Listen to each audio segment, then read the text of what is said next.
The alarm clock's red digits glowed 6:15 a.m. when Marcus Dalton Webb silenced it with a practiced hand. 2 years since Sarah died. 731 days of being both parents. The number had meaning only because Emma counted them on her calendar, marking each morning with a small heart in purple marker, her mother's favorite color. Marcus swung his legs out of bed feet, finding the cool hardwood floor of the South Chicago apartment. 2 bedrooms, 1 bathroom, a kitchen barely wide enough for 2 people to stand side by side. The rent ate 1/3 of his paycheck from Sterling Grand Hotel. But the lease allowed month-to-month flexibility, and the building sat 3 blocks from Emma's school.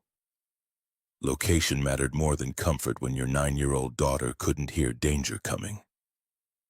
He patted down the narrow hallway, pushed open Emma's door. Morning light filtered through cheap blinds, casting stripes across posters of sign language alphabets, and a framed photo of Sarah holding infant Emma. His daughter slept curled on her side, one hand tucked under her pillow, dark hair spilling across white cotton. Marcus counted 5 breaths, chest rising, falling, proof of life, before he touched her shoulder. Emma's eyes opened. No startle reflex, no gasp. She'd learned young that the world didn't announce itself with sound. Her hands moved before she was fully awake. "Good morning, Dad," Marcus signed back. "Good morning, Bug. School today. Up." Emma groaned, a sound she couldn't hear herself make, but had learned produced the desired effect on hearing people. She rolled onto her back, stretched like a cat, then sat up. Her fingers moved with the quick precision of native fluency. "Can I take the bus alone today?" The question landed like a fist to Marcus's solar plexus. He'd expected it eventually. Emma had been watching other kids her age navigate the city with increasing independence, but not this morning. Not when he was already running late for his shift, not yet. His signs came slower than hers, still carrying the deliberate quality of someone who'd learned the language in adulthood. "When you're older." Emma's face set in that stubborn expression she'd inherited from her mother. "I'm 9, not 5. Other kids my age go places alone. When you're 18, you can go wherever you want. Right now, I drive you." The argument was old enough to have its own rhythm. Emma knew pushing further would accomplish nothing. She swung her legs out of bed, grabbed clothes from the dresser, disappeared into the bathroom. The door closed with enough force to rattle the frame, a small rebellion that required no translation. Marcus stood in the hallway, hands clenched at his sides. Sarah's voice echoed from memory, words spoken in the hospital 3 days before the end. "Promise me you'll let Emma have a normal life. Don't let your fear cage her," he'd promised. Lying had seemed kinder than admitting the truth that he checked Emma's breathing every night because the universe had already stolen Sarah and might come back for his daughter. That normal felt like a luxury reserved for people who hadn't watched someone they loved disappear one cell at a time. Breakfast was quick, mechanical.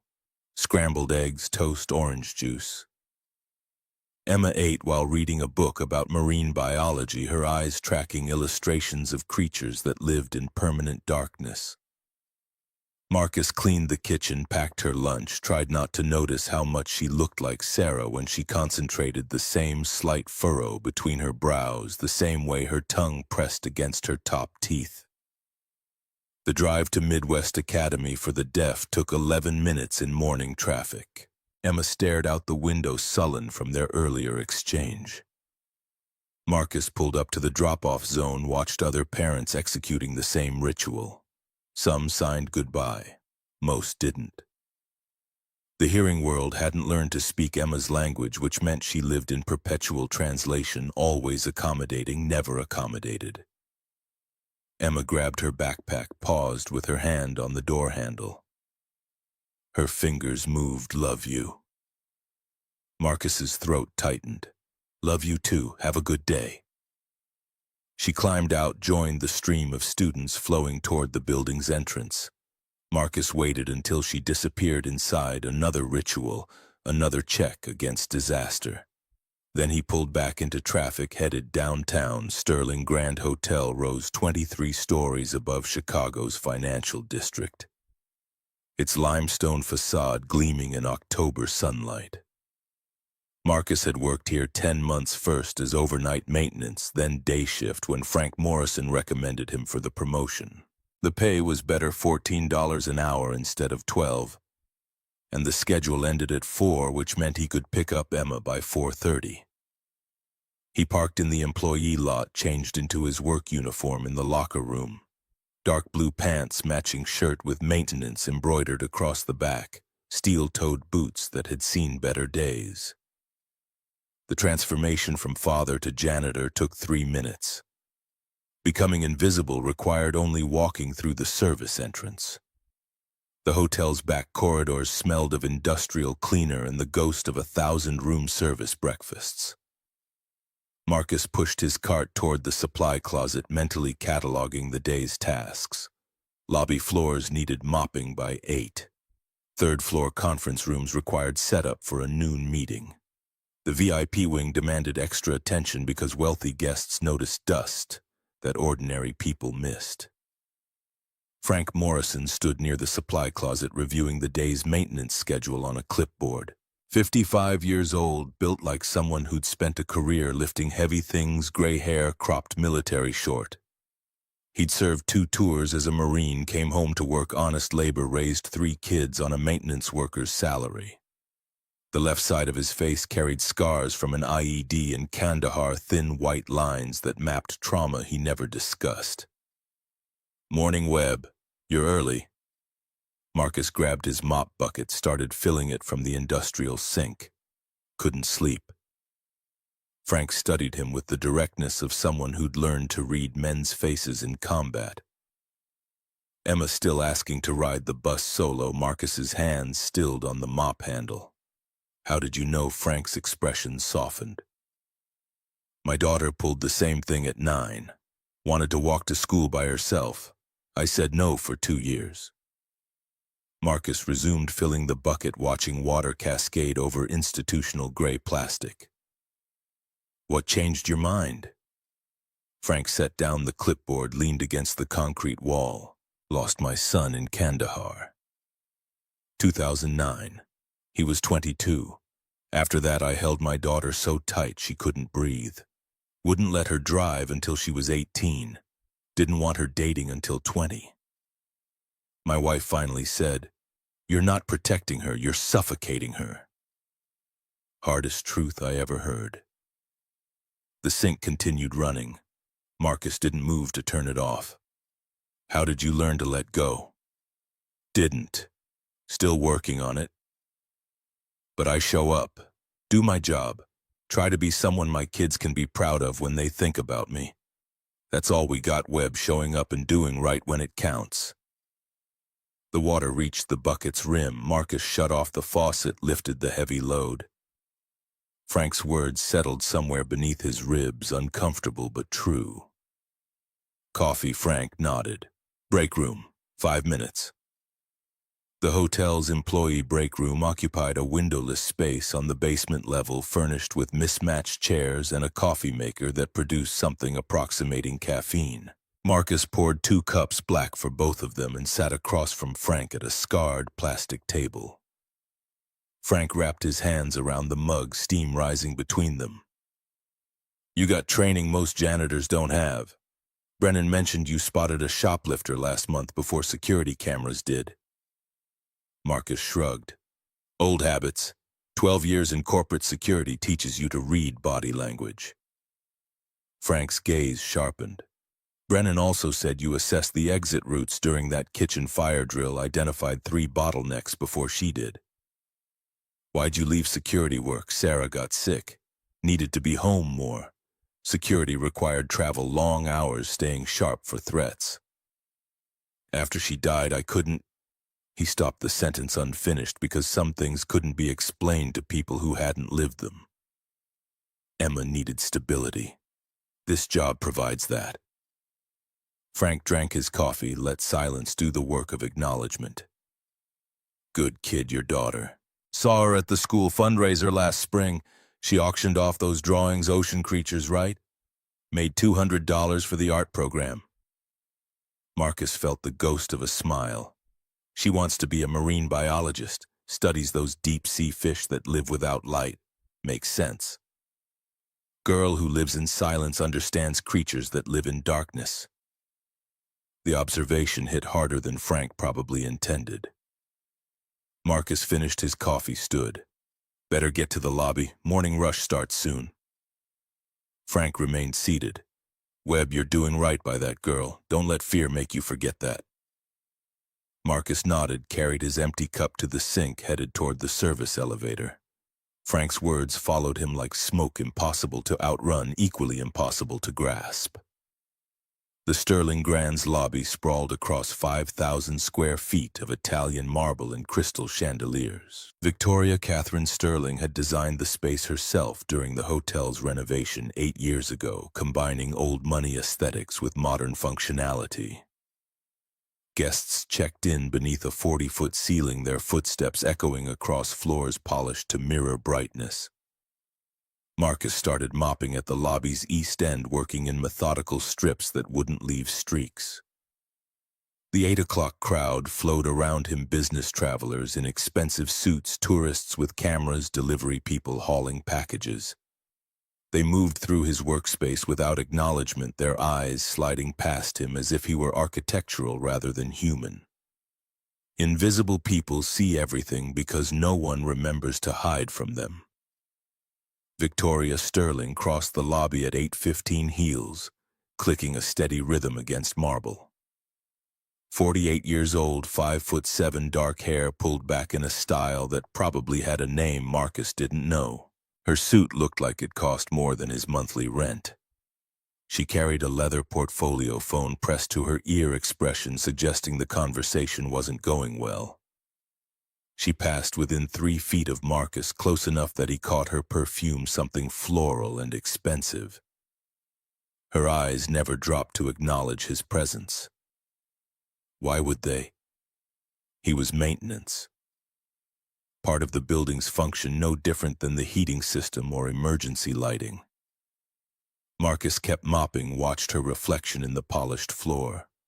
12 years of security training meant he noticed details other people missed. She walked slightly faster than usual this morning. Her free hand kept adjusting the portfolio's strap. Someone had upset her, or maybe she was running late. Sarah Elizabeth Whitmore stood behind the concierge desk, her blonde hair pinned in an elaborate updo that had probably required significant effort. 40 years old, 15 years with Sterling Grand. She possessed the supernatural ability to diffuse angry guests and charm difficult vendors. She looked up as Victoria approached, offered her professional smile. "Miss Sterling, morning messages are on your desk.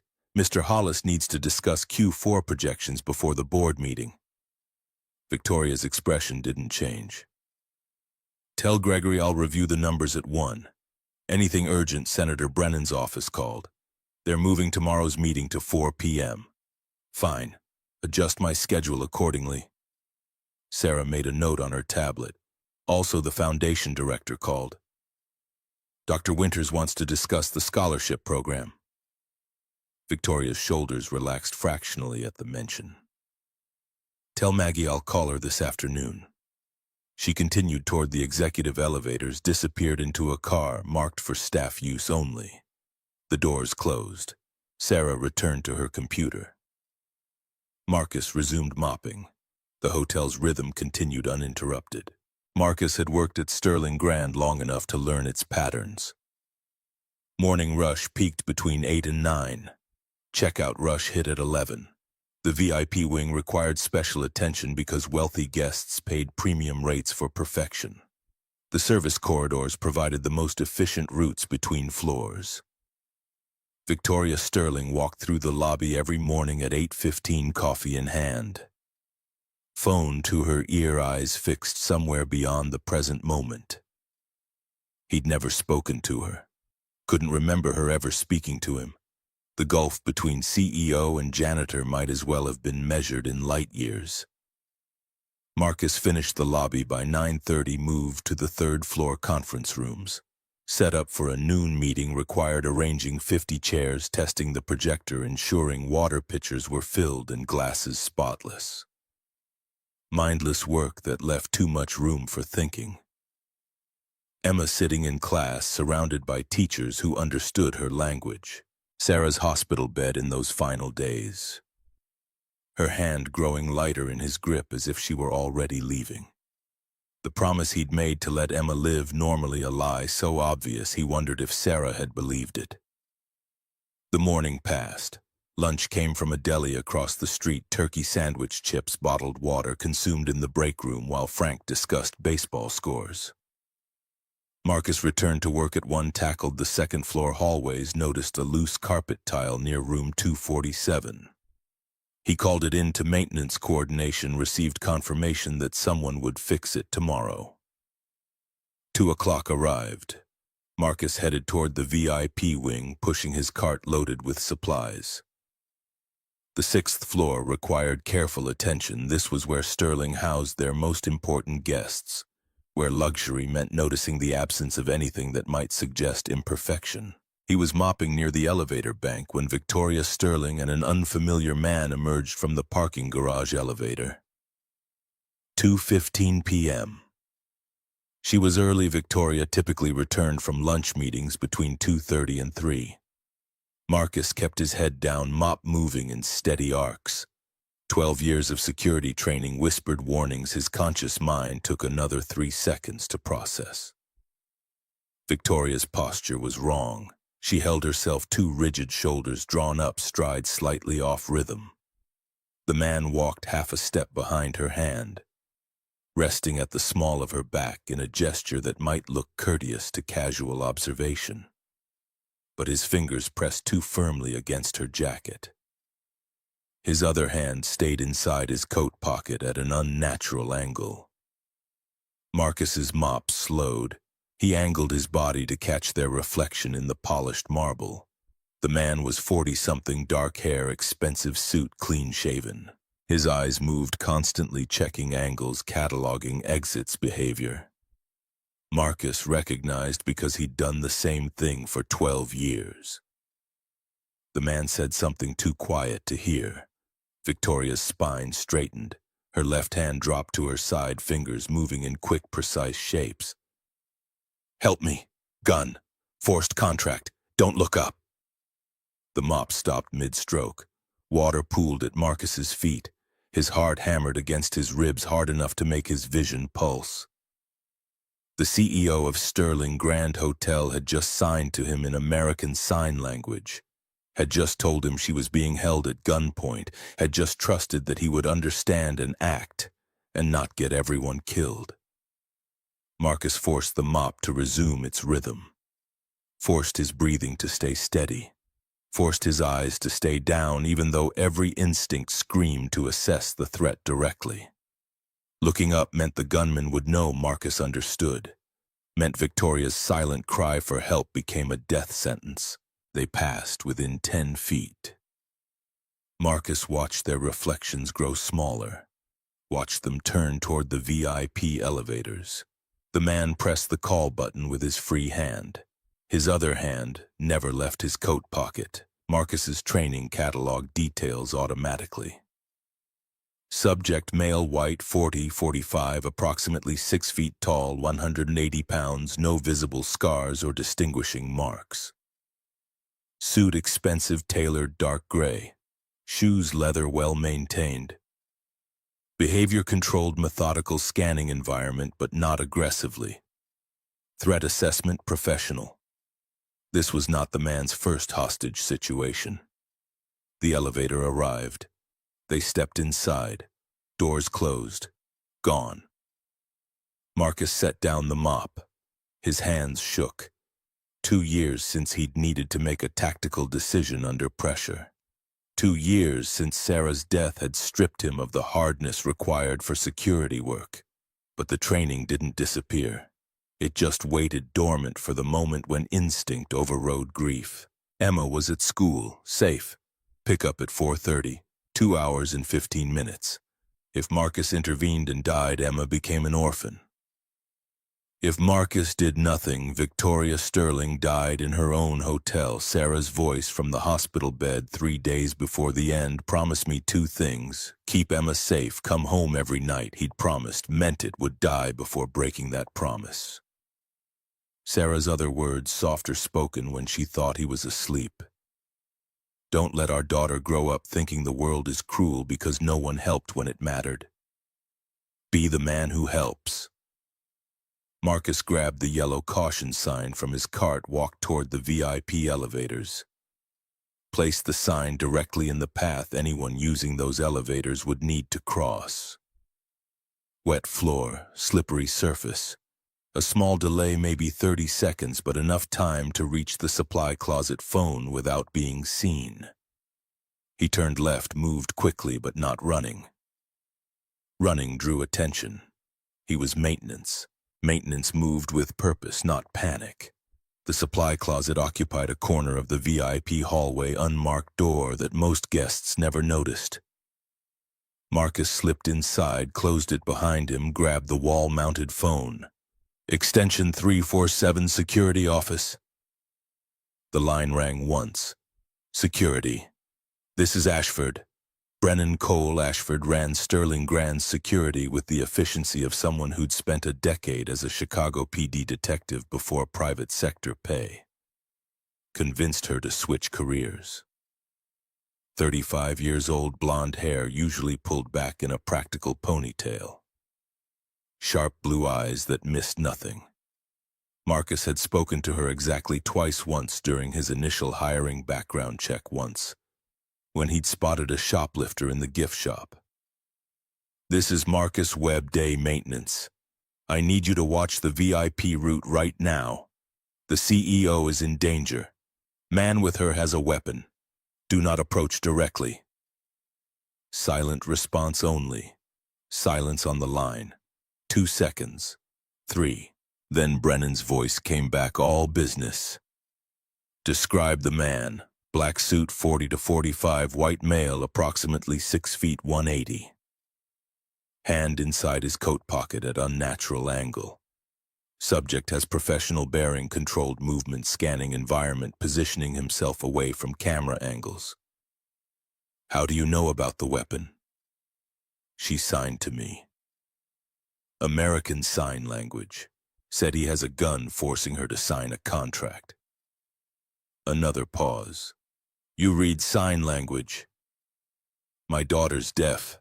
CEO signed, help me, gun, forced contract, don't look up. The sound of rapid typing came through the phone.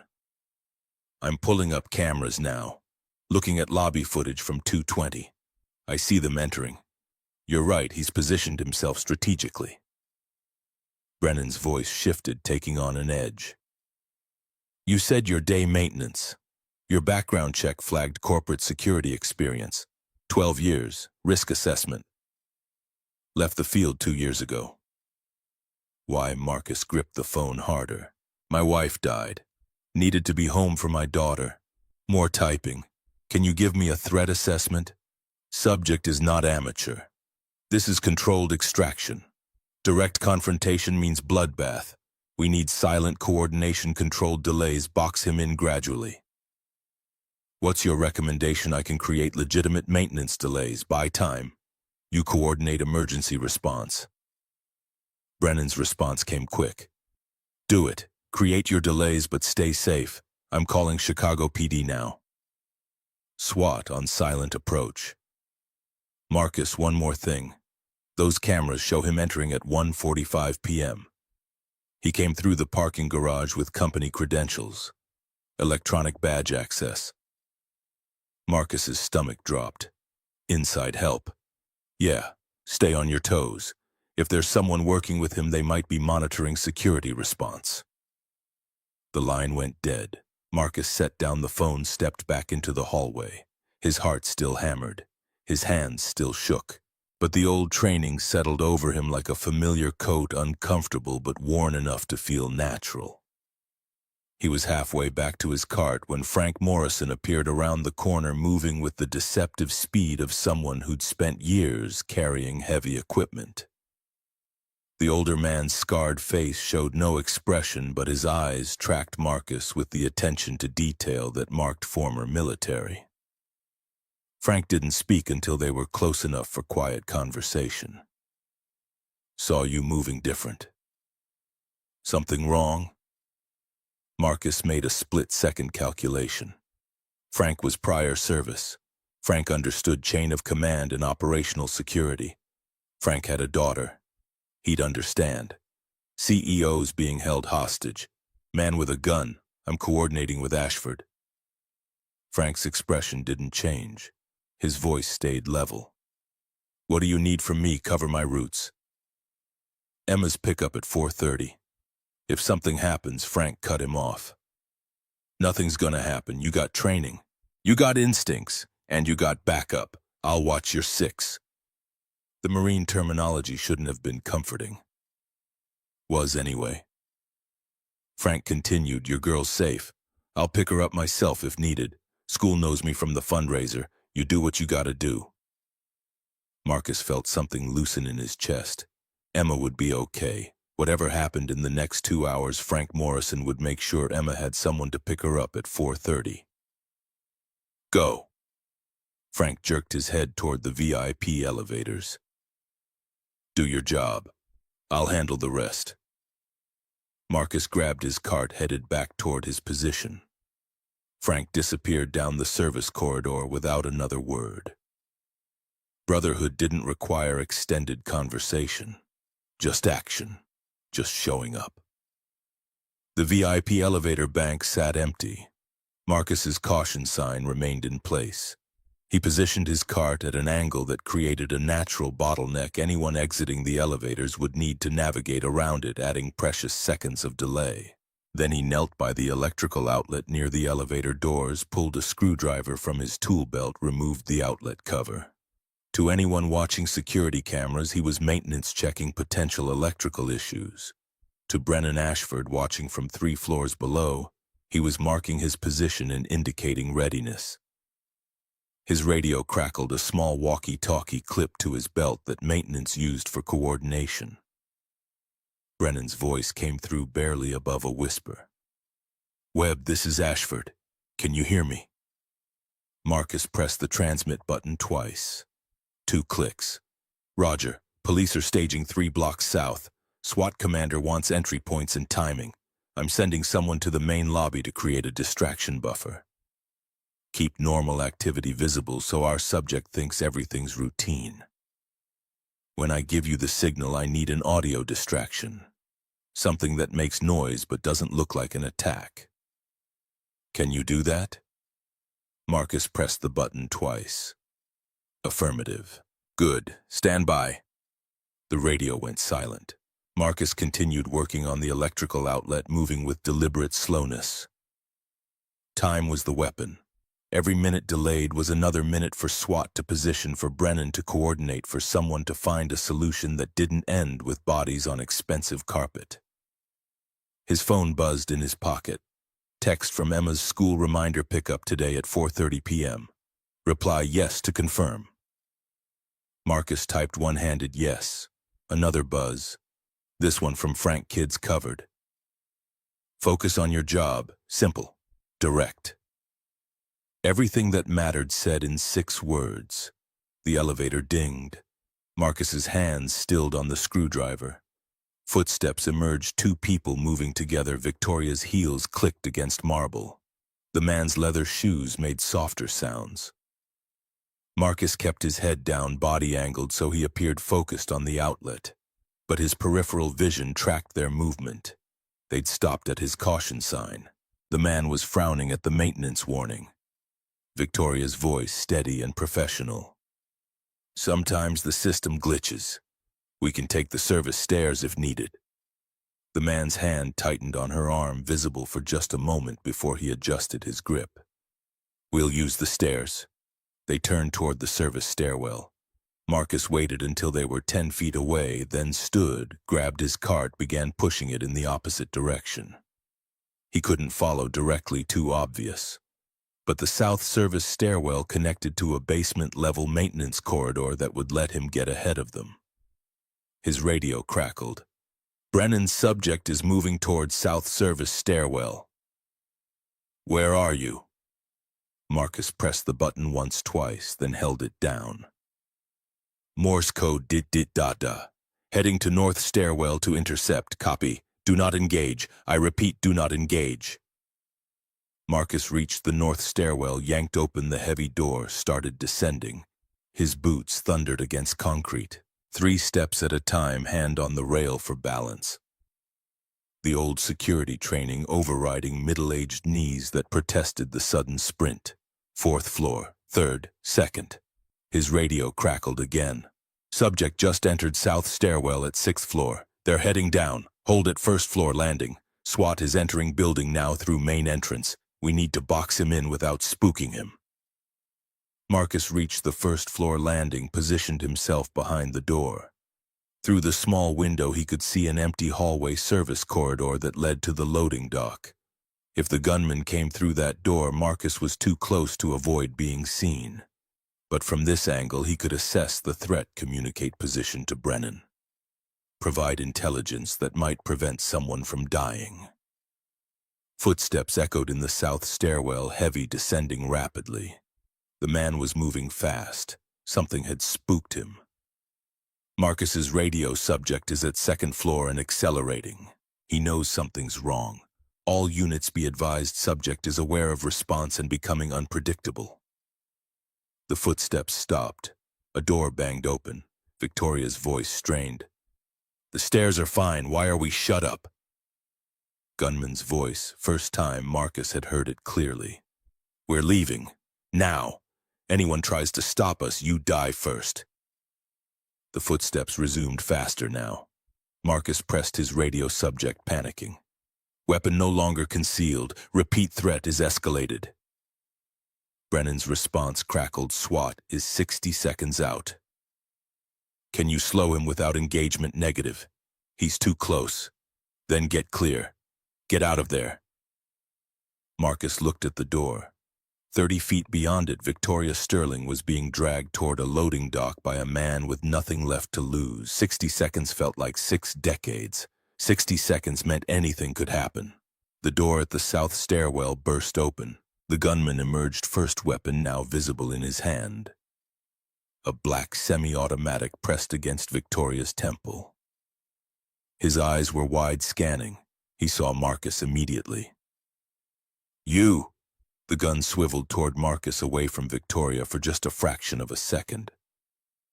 Janitor, stand up slowly, hands where I can see them. Marcus stood, raised his hands, let the screwdriver clatter to the floor. His training screamed calculations. Subject is right-handed. Weapon is a Glock 19 15-round magazine. Subject's finger is on the trigger. Muscle memory suggests military or law enforcement training. Distance between them approximately 20 feet. Too far to rush without getting shot. Victoria is between subject and exit route. Subject is choosing between 3 targets. Marcus, Victoria, the loading dock door. Walk away, now. Do not look back. Marcus met Victoria's eyes.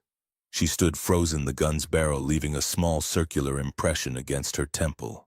Her left hand moved behind her back, fingers forming quick shapes he almost missed. Police coming. Stall. Marcus nodded, fractionally began walking backward, hands still raised. His boots scraped concrete. The gunman watched him for 3 seconds, then shoved Victoria toward the loading dock door. Move. We're leaving together. When I'm clear, I release you, not before. They reached the door. The gunman's hand closed on the handle. Marcus's radio crackled loud enough for everyone to hear. Brennan's voice. All units, subject is at loading dock. Repeat, armed suspect with hostage at loading dock. Close perimeter but hold position. The gunman's face went white. His head snapped toward the radio at Marcus's belt. His eyes widened with understanding and rage. You called them. You...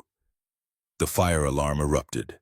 Strobing lights flashed red. A klaxon loud enough to make eardrums ache filled the corridor. Ethan Callahan had triggered it remotely distraction chaos. Anything to break the gunman's focus, Victoria dropped. Not fell dropped, deliberately going limp and heavy. The gunman's grip failed. She hit the concrete floor hard enough to bruise. Marcus moved, not toward the gunman, toward Victoria, covering her body with his, creating a barrier between her and the weapon. The gunman raised his gun. Time moved through Honey, each second stretching. Marcus heard the hammer click back, saw the barrel line up with his chest. Understood with perfect clarity that he was about to die in a basement corridor. Sarah's face, Emma's smile, the promise to come home every night about to be broken for reasons that seemed right even though they guaranteed his daughter's orphaning. The lights cut out, complete darkness. Emergency lighting took 3 seconds to activate, 3 seconds where trained operators with night vision goggles owned the space. Green laser sights appeared like stars in the black. Multiple points of light, all trained on the gunman. Drop the weapon. SWAT commander's voice amplified by adrenaline and training. Drop it now. The gunman swung toward the voice.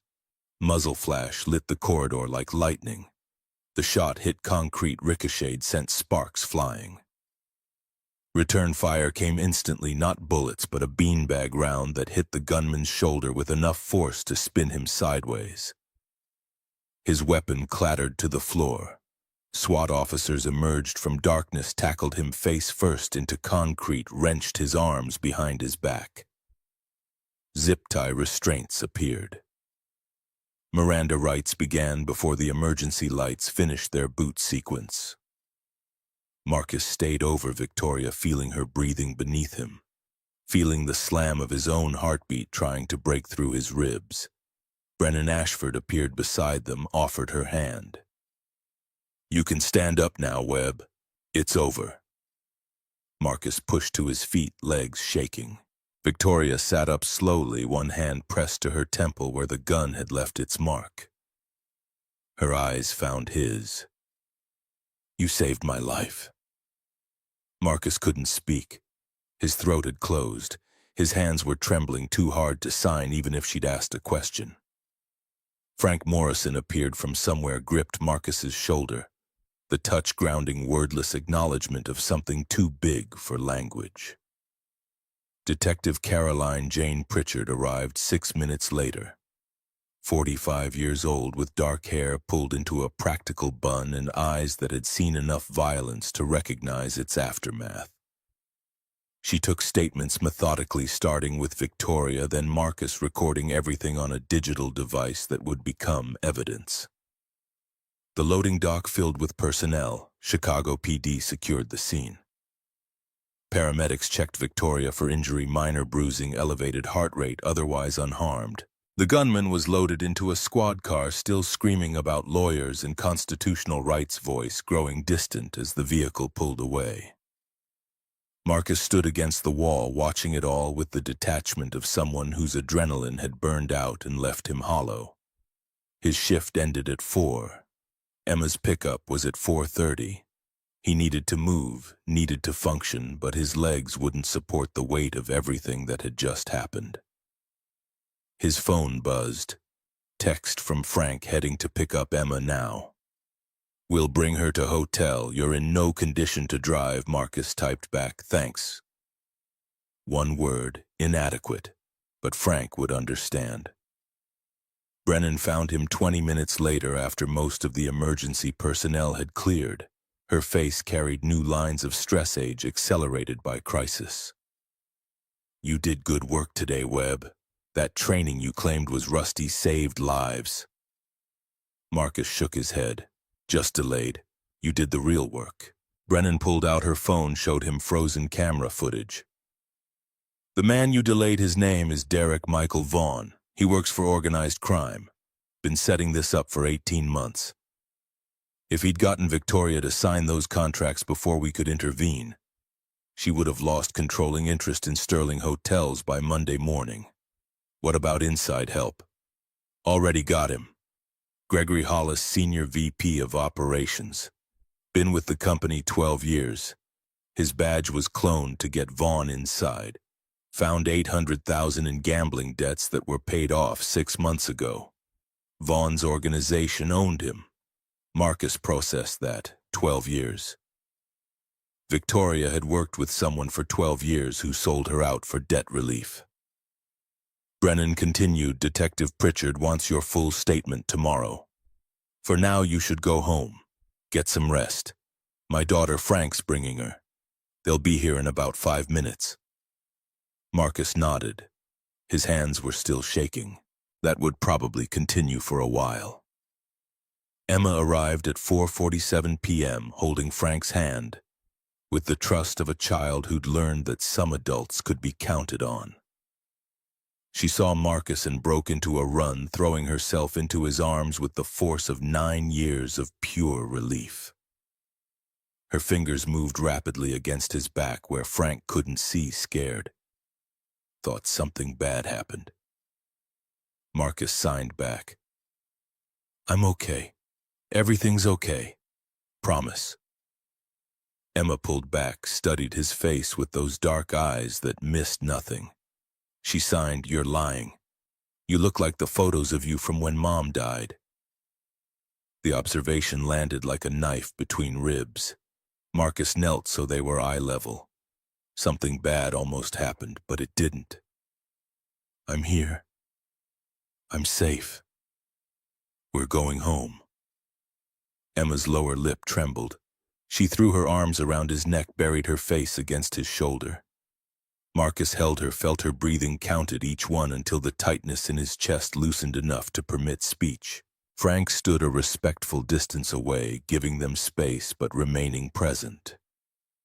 When Emma finally pulled back, he stepped forward, signed with the careful deliberation of someone who'd learned the basics but never claimed fluency. Proud of you, kid. Your dad's a hero today. Emma turned to Marcus, fingers moving. What did you do? Marcus met Frank's eyes over his daughter's head. The older man gave a tiny shake of his head. Not this conversation, not here, not yet. Marcus signed back. Tell you at home. Right now we need to go. Victoria Sterling appeared before they could leave, still wearing the suit from this morning, though it looked rumpled now, exhausted. She approached slowly, as if worried sudden movement might spook them. Mr. Webb, I need to thank you properly and apologize. Marcus stood, kept one hand on Emma's shoulder. You don't need to apologize. I do. I've walked past you every morning for 10 months, never acknowledged your presence, never learned your name until today. That's unacceptable. You had no reason to notice maintenance staff. Victoria's expression sharpened. That's exactly the problem. You worked here 10 months. You saw danger I missed. You understood what was happening when no one else did, and I didn't know you existed. Emma tugged Marcus's sleeve, signed. Who is she? Victoria saw the gesture, understood immediately. She knelt, positioned herself at Emma's eye level, and signed with careful precision. I'm Victoria. Your dad saved my life today. Emma's eyes went wide. She signed back. How? Victoria glanced up at Marcus, seeking permission. He nodded. Victoria continued signing. A bad man tried to hurt me. Your dad was brave. He called for help. He kept me safe. Emma processed this, then signed, Dad's always brave. Victoria smiled, the first genuine expression Marcus had seen from her. You're right. He is. She stood, returned her attention to Marcus. I need to speak with you tomorrow. There are things I'd like to discuss, changes I want to make, but not tonight.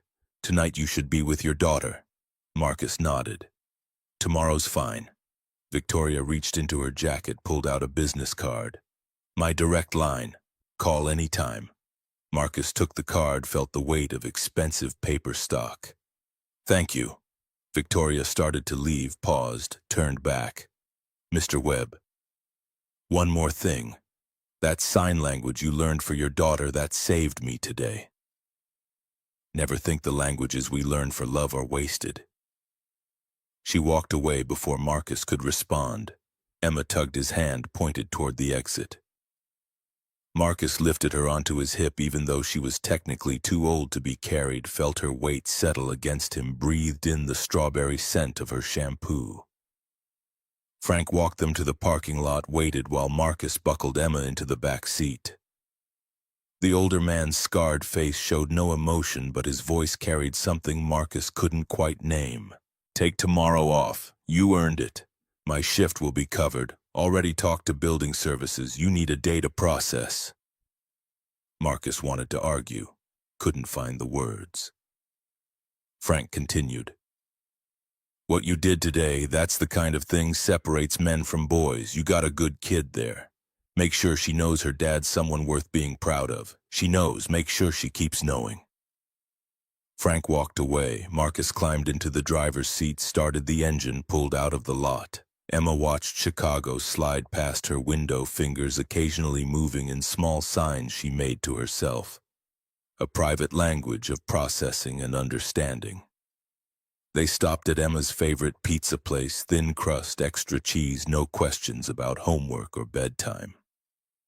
Sometimes the best parenting was knowing when rules needed breaking.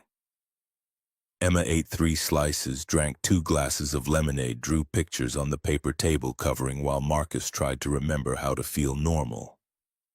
His phone buzzed. Text from Victoria Sterling. Thank you again. Please know that what happened today will change things, for both of us. Marcus stared at the message, unsure how to respond. Finally typed, Glad you're safe.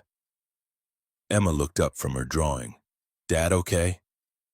Marcus signed, Dad's okay. Just tired, scared. The honesty surprised him. Yeah, scared. Emma reached across the table, patted his hand. Like she was the parent and he the child.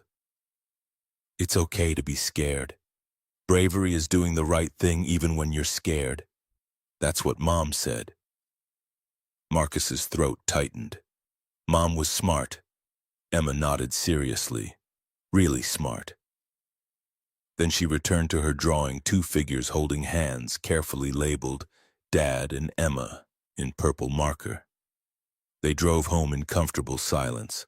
Marcus carried Emma upstairs even though she insisted she could walk, tucked her into bed, sat beside her until she fell asleep. His daughter's breathing came steady and even.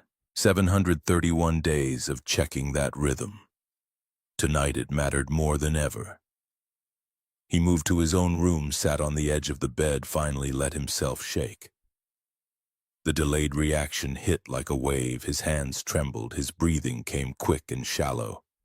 His vision pulsed with the memory of staring down a gun barrel. Sarah's photo sat on his nightstand.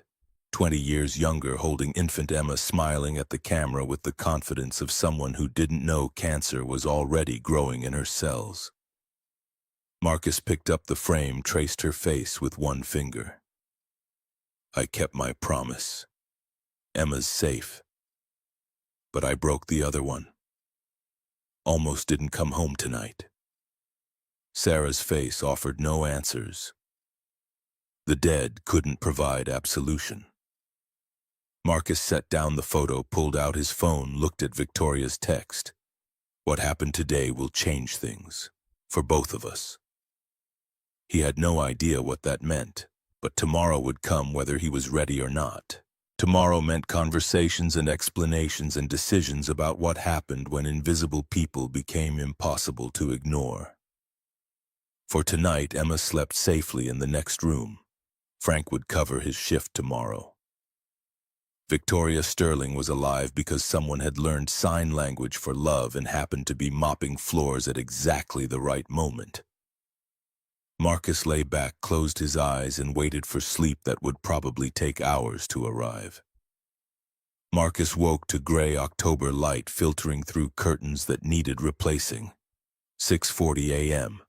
His body ached in places he'd forgotten could hurt, shoulders tight from the adrenaline dump, hands still carrying the ghost of tremors from yesterday's close call. Emma's door stood open down the hall, her bed already empty.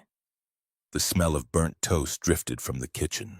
He found her at the stove, standing on the step stool she'd outgrown but refused to abandon, attempting to salvage bread that had crossed from golden into charcoal territory. She glanced up, signed one-handed while scraping black residue into the sink. Wanted to make breakfast. Failed.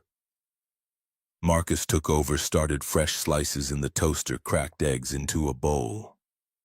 Emma retreated to the table, pulled out her marine biology book, pretended to read while watching him with the peripheral vigilance she'd developed after Sarah died.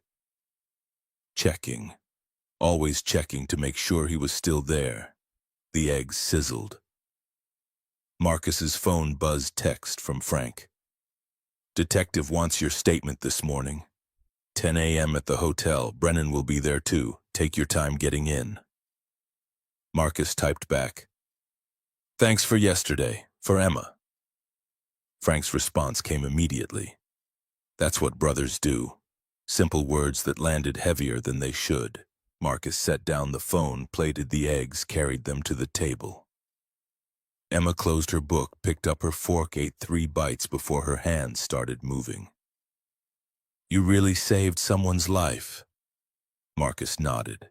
The CEO. Bad man was going to hurt her. "Were you scared?" The question deserved honesty. "Terrified. Thought I might not come home." Emma's fork stilled. "But you did. But I did." Her expression shifted into something too old for 9 years. "Mom made you promise to always come home. I heard her that night at the hospital when she thought I was asleep. She made you promise." Marcus's throat closed. You heard that Emma's eyes filled but didn't spill. "I can't hear, but I can see lips, and I can feel when people are saying important things."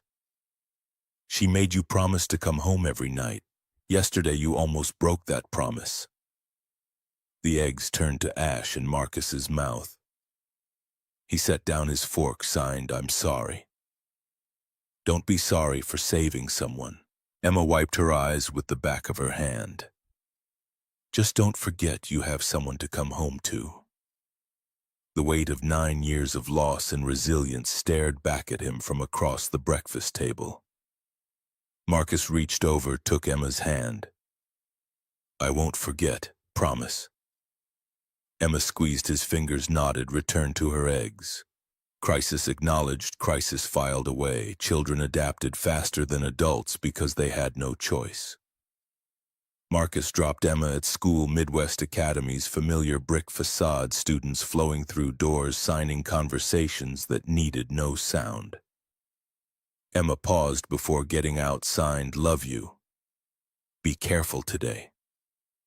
Marcus signed back, "Love you too. See you at 4:30. She disappeared into the building. Marcus waited until she was through the doors, then pulled into traffic, headed downtown.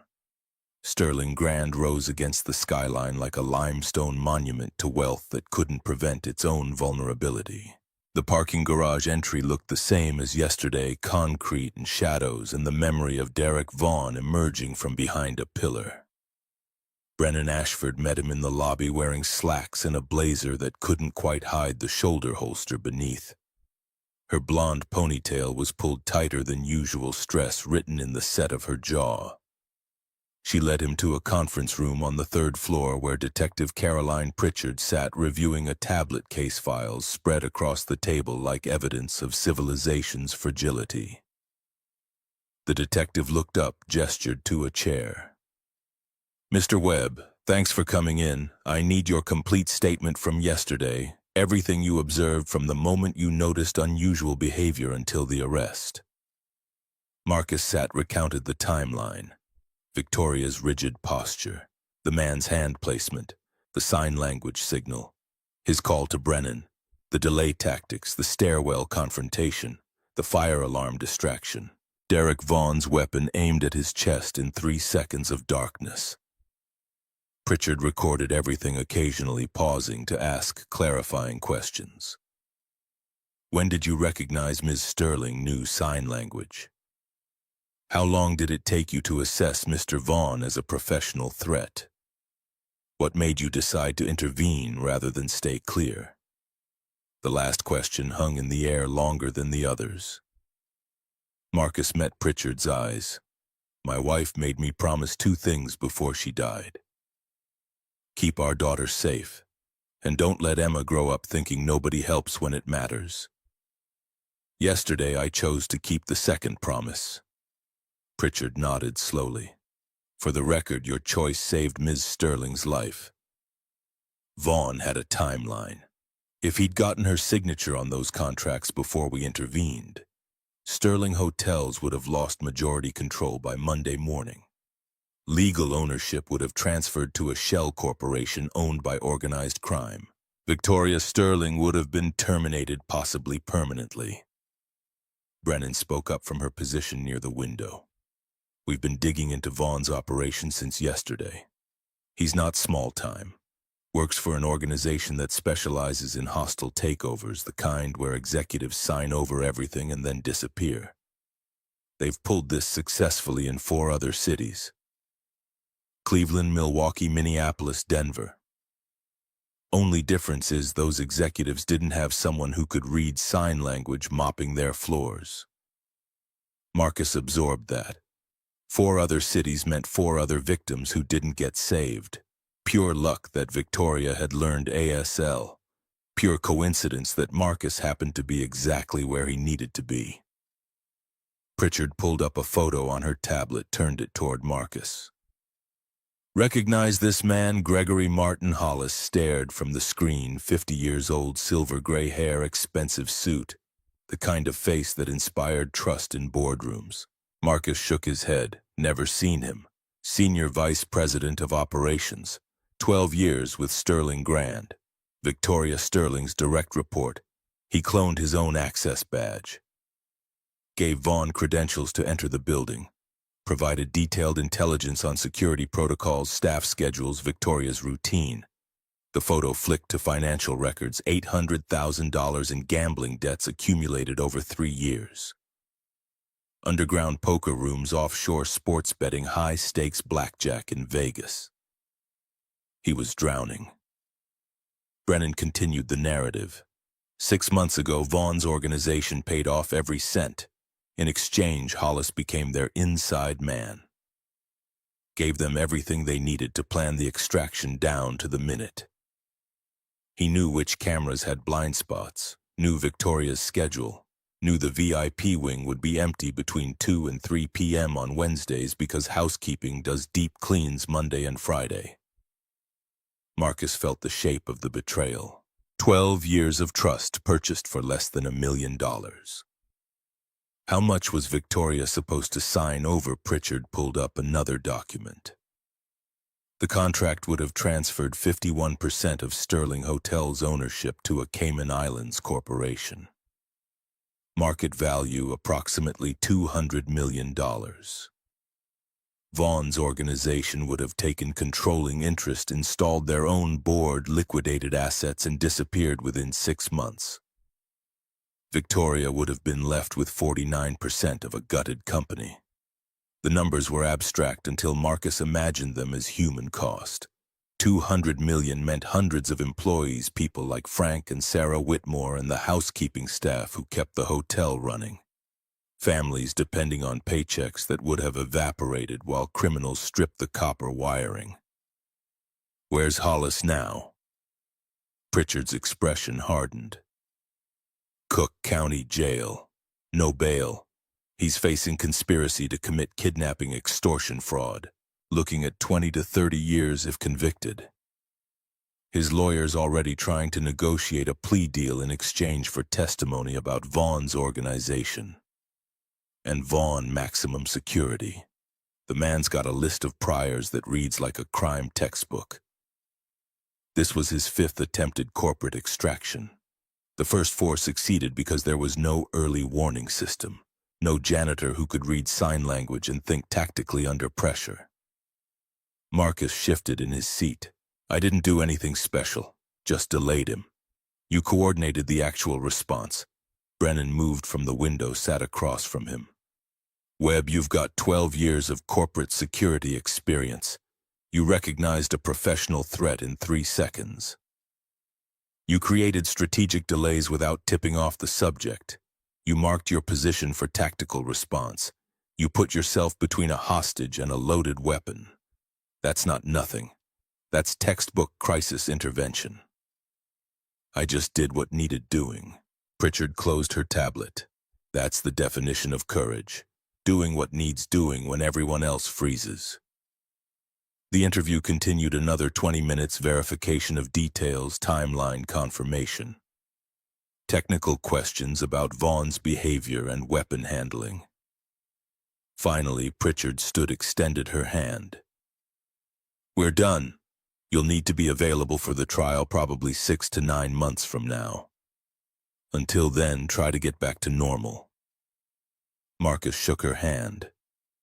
Wondered what normal meant when yesterday had fractured the boundary between invisible maintenance worker and person who mattered. Brennan walked him to the elevator, pressed the button for the executive level. Victoria wants to see you.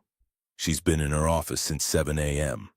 I should get back to work. My shift, Frank already covered it. And building services manager approved personal leave through Monday. You're not on the clock. The elevator arrived. Brennan held the door. Webb, one more thing. What you did yesterday, that kind of action changes how people see you. Changes how you see yourself. Don't be surprised if the next few weeks feel disorienting. The doors closed before Marcus could respond. The elevator rose smoothly, deposited him on the executive floor carpet thick enough to silence footsteps art on the walls that probably cost more than his annual salary. Sarah Whitmore sat at the reception desk, looked up with a smile that carried more warmth than professional courtesy required. Mr. Webb, Ms. Sterling asked me to send you in immediately. Marcus approached Victoria's office door, knocked twice. Her voice came through clear, "Come in." Victoria Sterling's office occupied a corner with floor-to-ceiling windows overlooking Chicago. Lake Michigan stretched east gray water meeting gray sky at a horizon line that blurred with October haze. She stood at the glass coffee cup in hand, still wearing yesterday's rumpled suit. Dark circles shadowed her eyes. She'd probably slept here. She turned when Marcus entered. Please sit. I need to talk with you about several things. Marcus sat in a leather chair that probably cost more than his monthly rent. Victoria remained standing, seemed to need the window at her back like armor. Yesterday I almost died in a building I own. The person who saved me was someone whose name I didn't know. Someone I walked past every morning without acknowledgement. That's unacceptable. Ma'am, you had no reason to notice maintenance, Victoria cut him off. That's exactly the problem. I've spent 25 years building this company, created 14 hotels across the Midwest, prided myself on attention to detail. And I didn't know the man who mopped my lobby had 12 years of security expertise and a daughter who taught him to see the world differently. That failure is mine. Marcus didn't know how to respond. Victoria set down her coffee, moved to her desk, pulled out a file folder. Detective Pritchard briefed me this morning. Gregory Hollis betrayed this company because he was drowning in debt, and I never noticed. I worked with him 12 years, never asked if he needed help, never created an environment where admitting struggle was possible. You can't see what people hide. Victoria's eyes sharpened. You're wrong. I didn't see because I didn't look. There's a difference. She opened the folder. Yesterday you used sign language to understand what I couldn't say out loud. That saved my life. I learned sign language 18 months ago for a charity program supporting deaf children. My younger brother Daniel died when he was 9. I was 17 driving the car. He died, I lived. I've spent 31 years trying to justify that. The confession landed raw and unfiltered. Marcus understood survivor's guilt intimately, had lived with it for 2 years since Sarah's death. I'm sorry about your brother. Victoria waved off the sympathy. I learned sign language because I sponsor the Midwest Deaf Children's Foundation.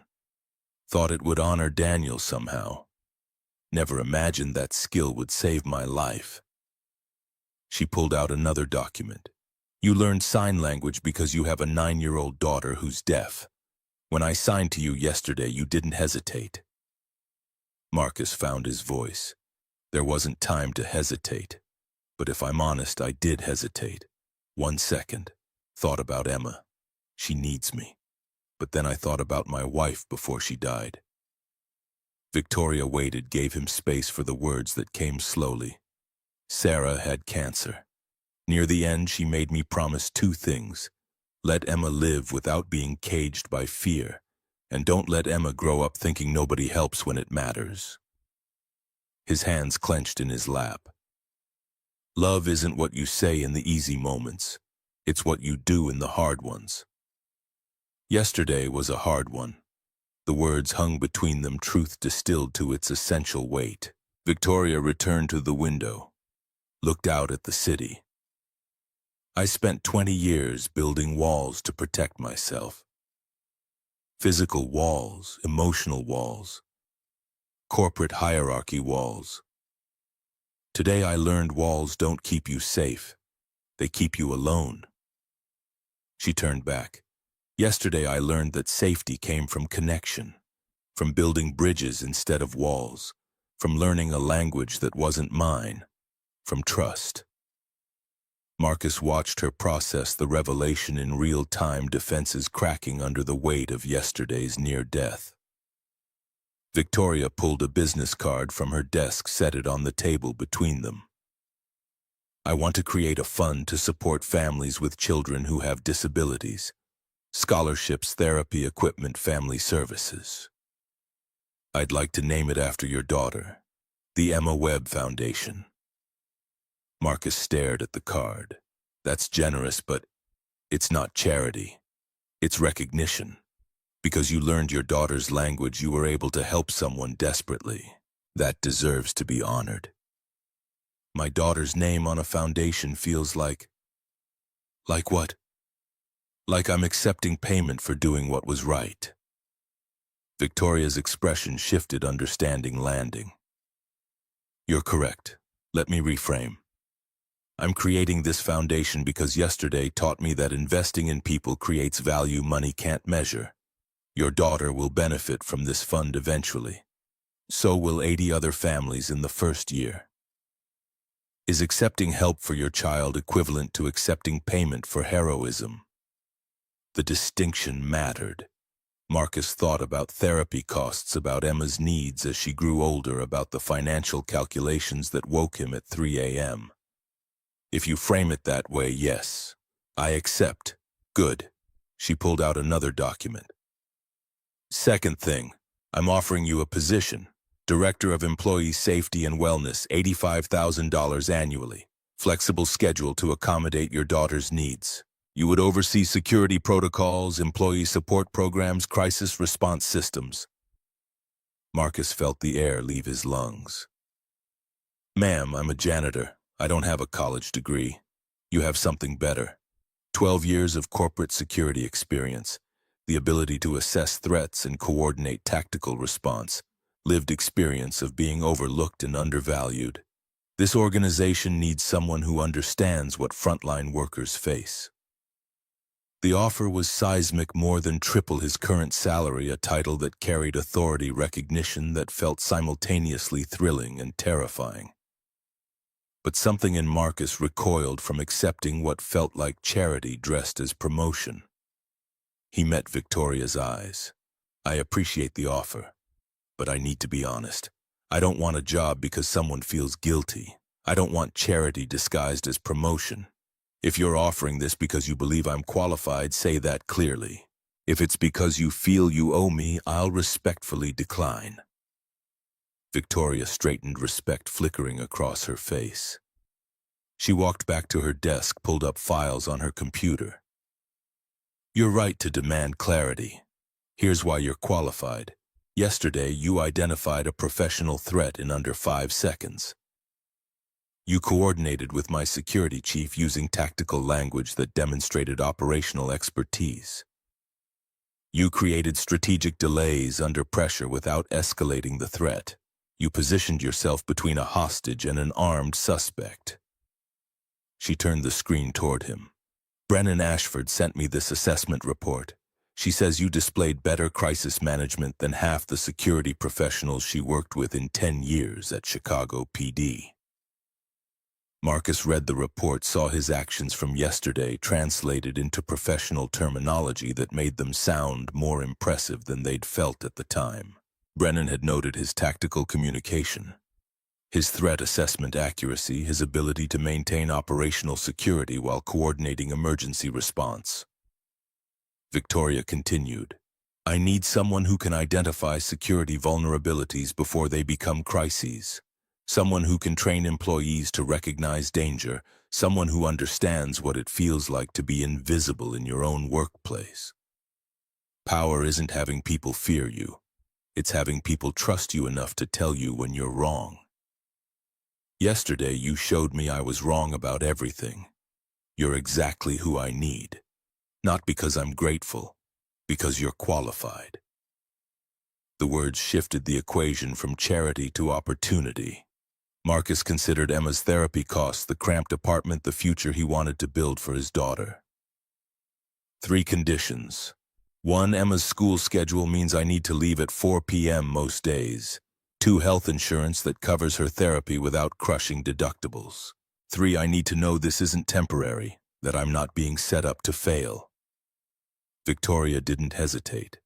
All 3 conditions. In writing. Contract starts Monday if you accept. Marcus extended his hand across the desk.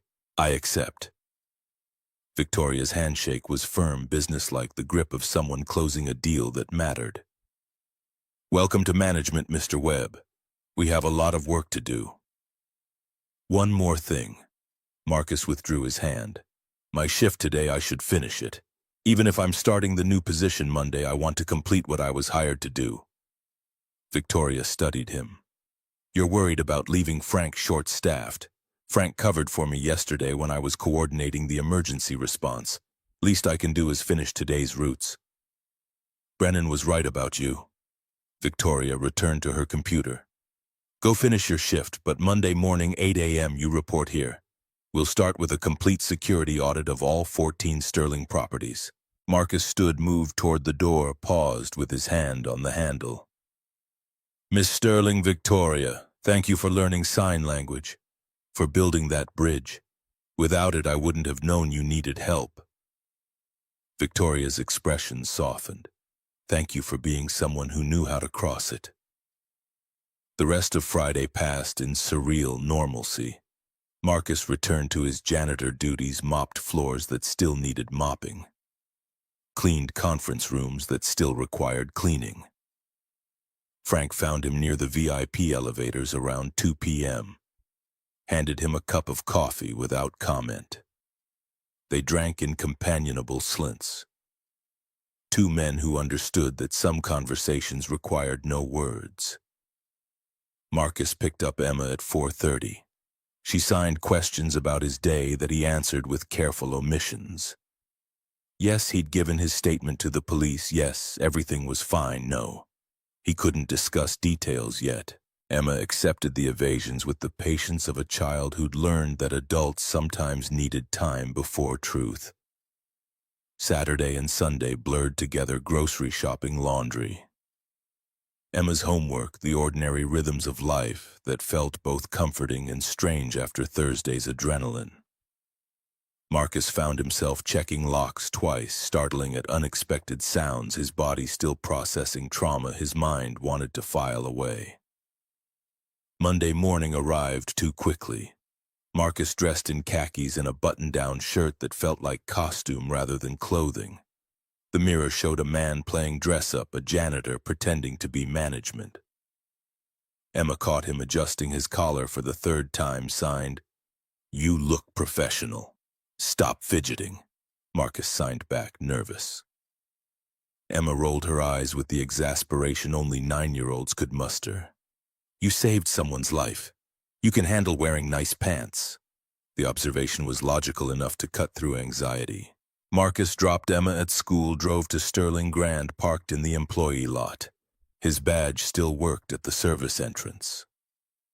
Muscle memory carried him toward the locker room before conscious thought intervened. He didn't need to change into maintenance uniform anymore. The executive floor felt foreign in morning light.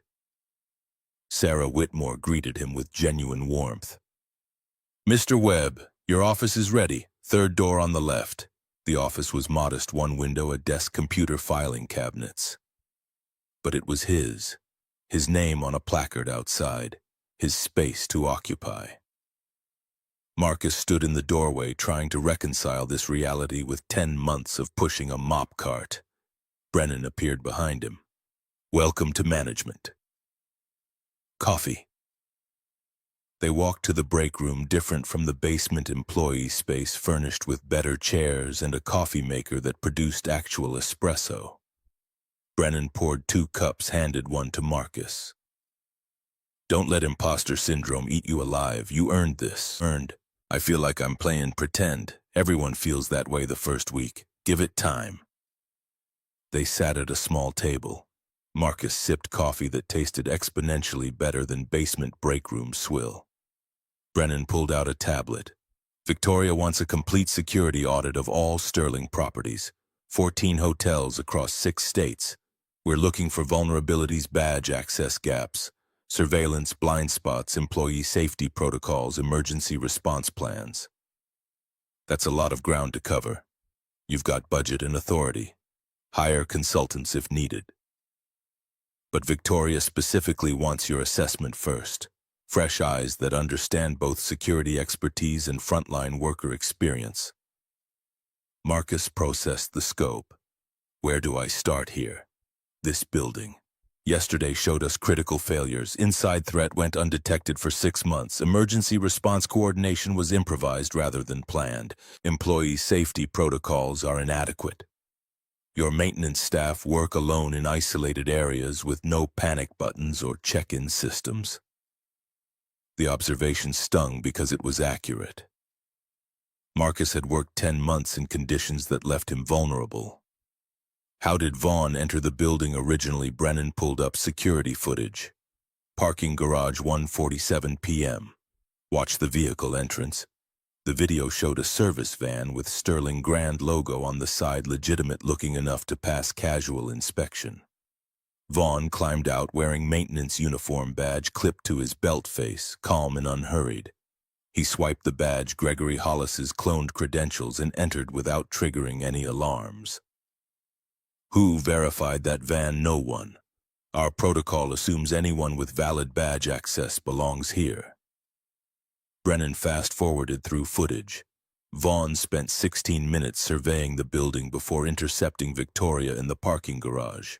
He knew exactly where cameras had blind spots, knew which routes security monitored actively versus passively, knew the VIP wing would be empty because Hollis told him everything. Brennan nodded. "Your first assignment, design a protocol that prevents this from happening again. Assume we have another insider threat we haven't identified. How do we protect against that?" Marcus thought about it. 2-factor authentication for executive floor access. Biometric scanners in addition to badge swipe. Mandatory check-ins for anyone working alone. Panic buttons in every break room and isolated work area. Random security audits that can't be predicted. Good start. Get it in writing. Victoria wants recommendations by Friday. The week accelerated into a blur of meetings, assessments, learning curves steep enough to induce vertigo. Marcus toured Sterling Grand's infrastructure with Ethan Callahan, the technology specialist who'd cut the lights during Vaughn's arrest. 30 years old, red hair, freckles, the kind of technical expertise that made complex systems seem simple. Ethan explained the surveillance network, 84 cameras covering lobby hallways, elevators, parking areas. But gaps existed. Service corridors had minimal coverage. The loading dock surveillance failed regularly.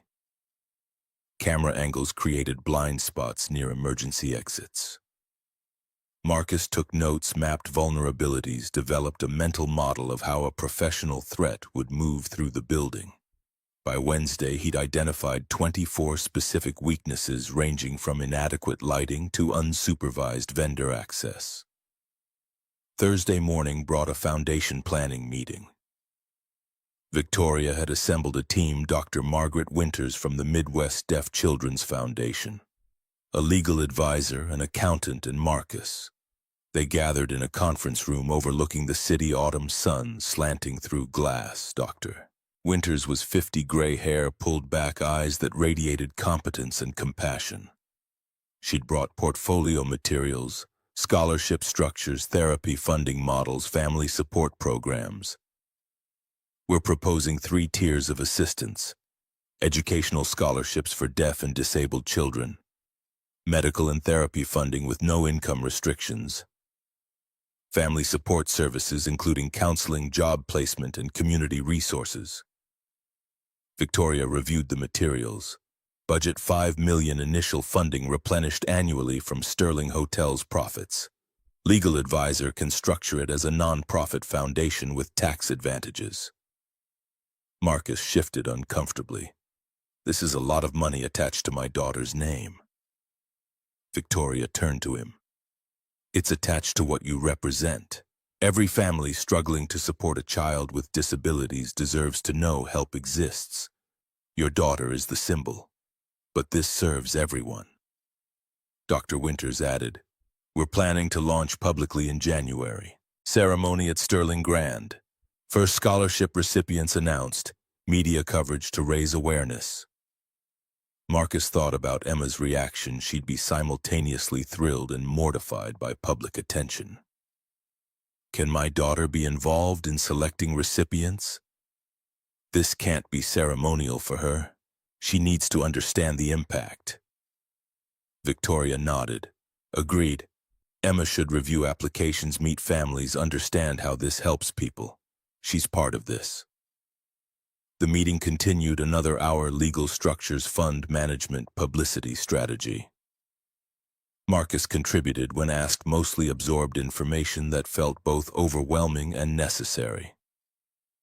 By the time they broke for lunch, the Emma Webb Foundation had moved from concept to operational plan. Friday brought Marcus's first major deliverable, the security assessment report. 24 pages of vulnerabilities, recommendations, cost projections. He'd worked until midnight Thursday, completing it, triple-checking every detail.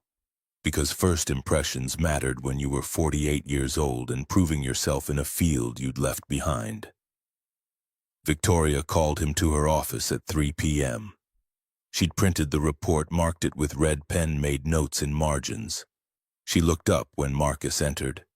This is excellent work. Comprehensive, specific, actionable.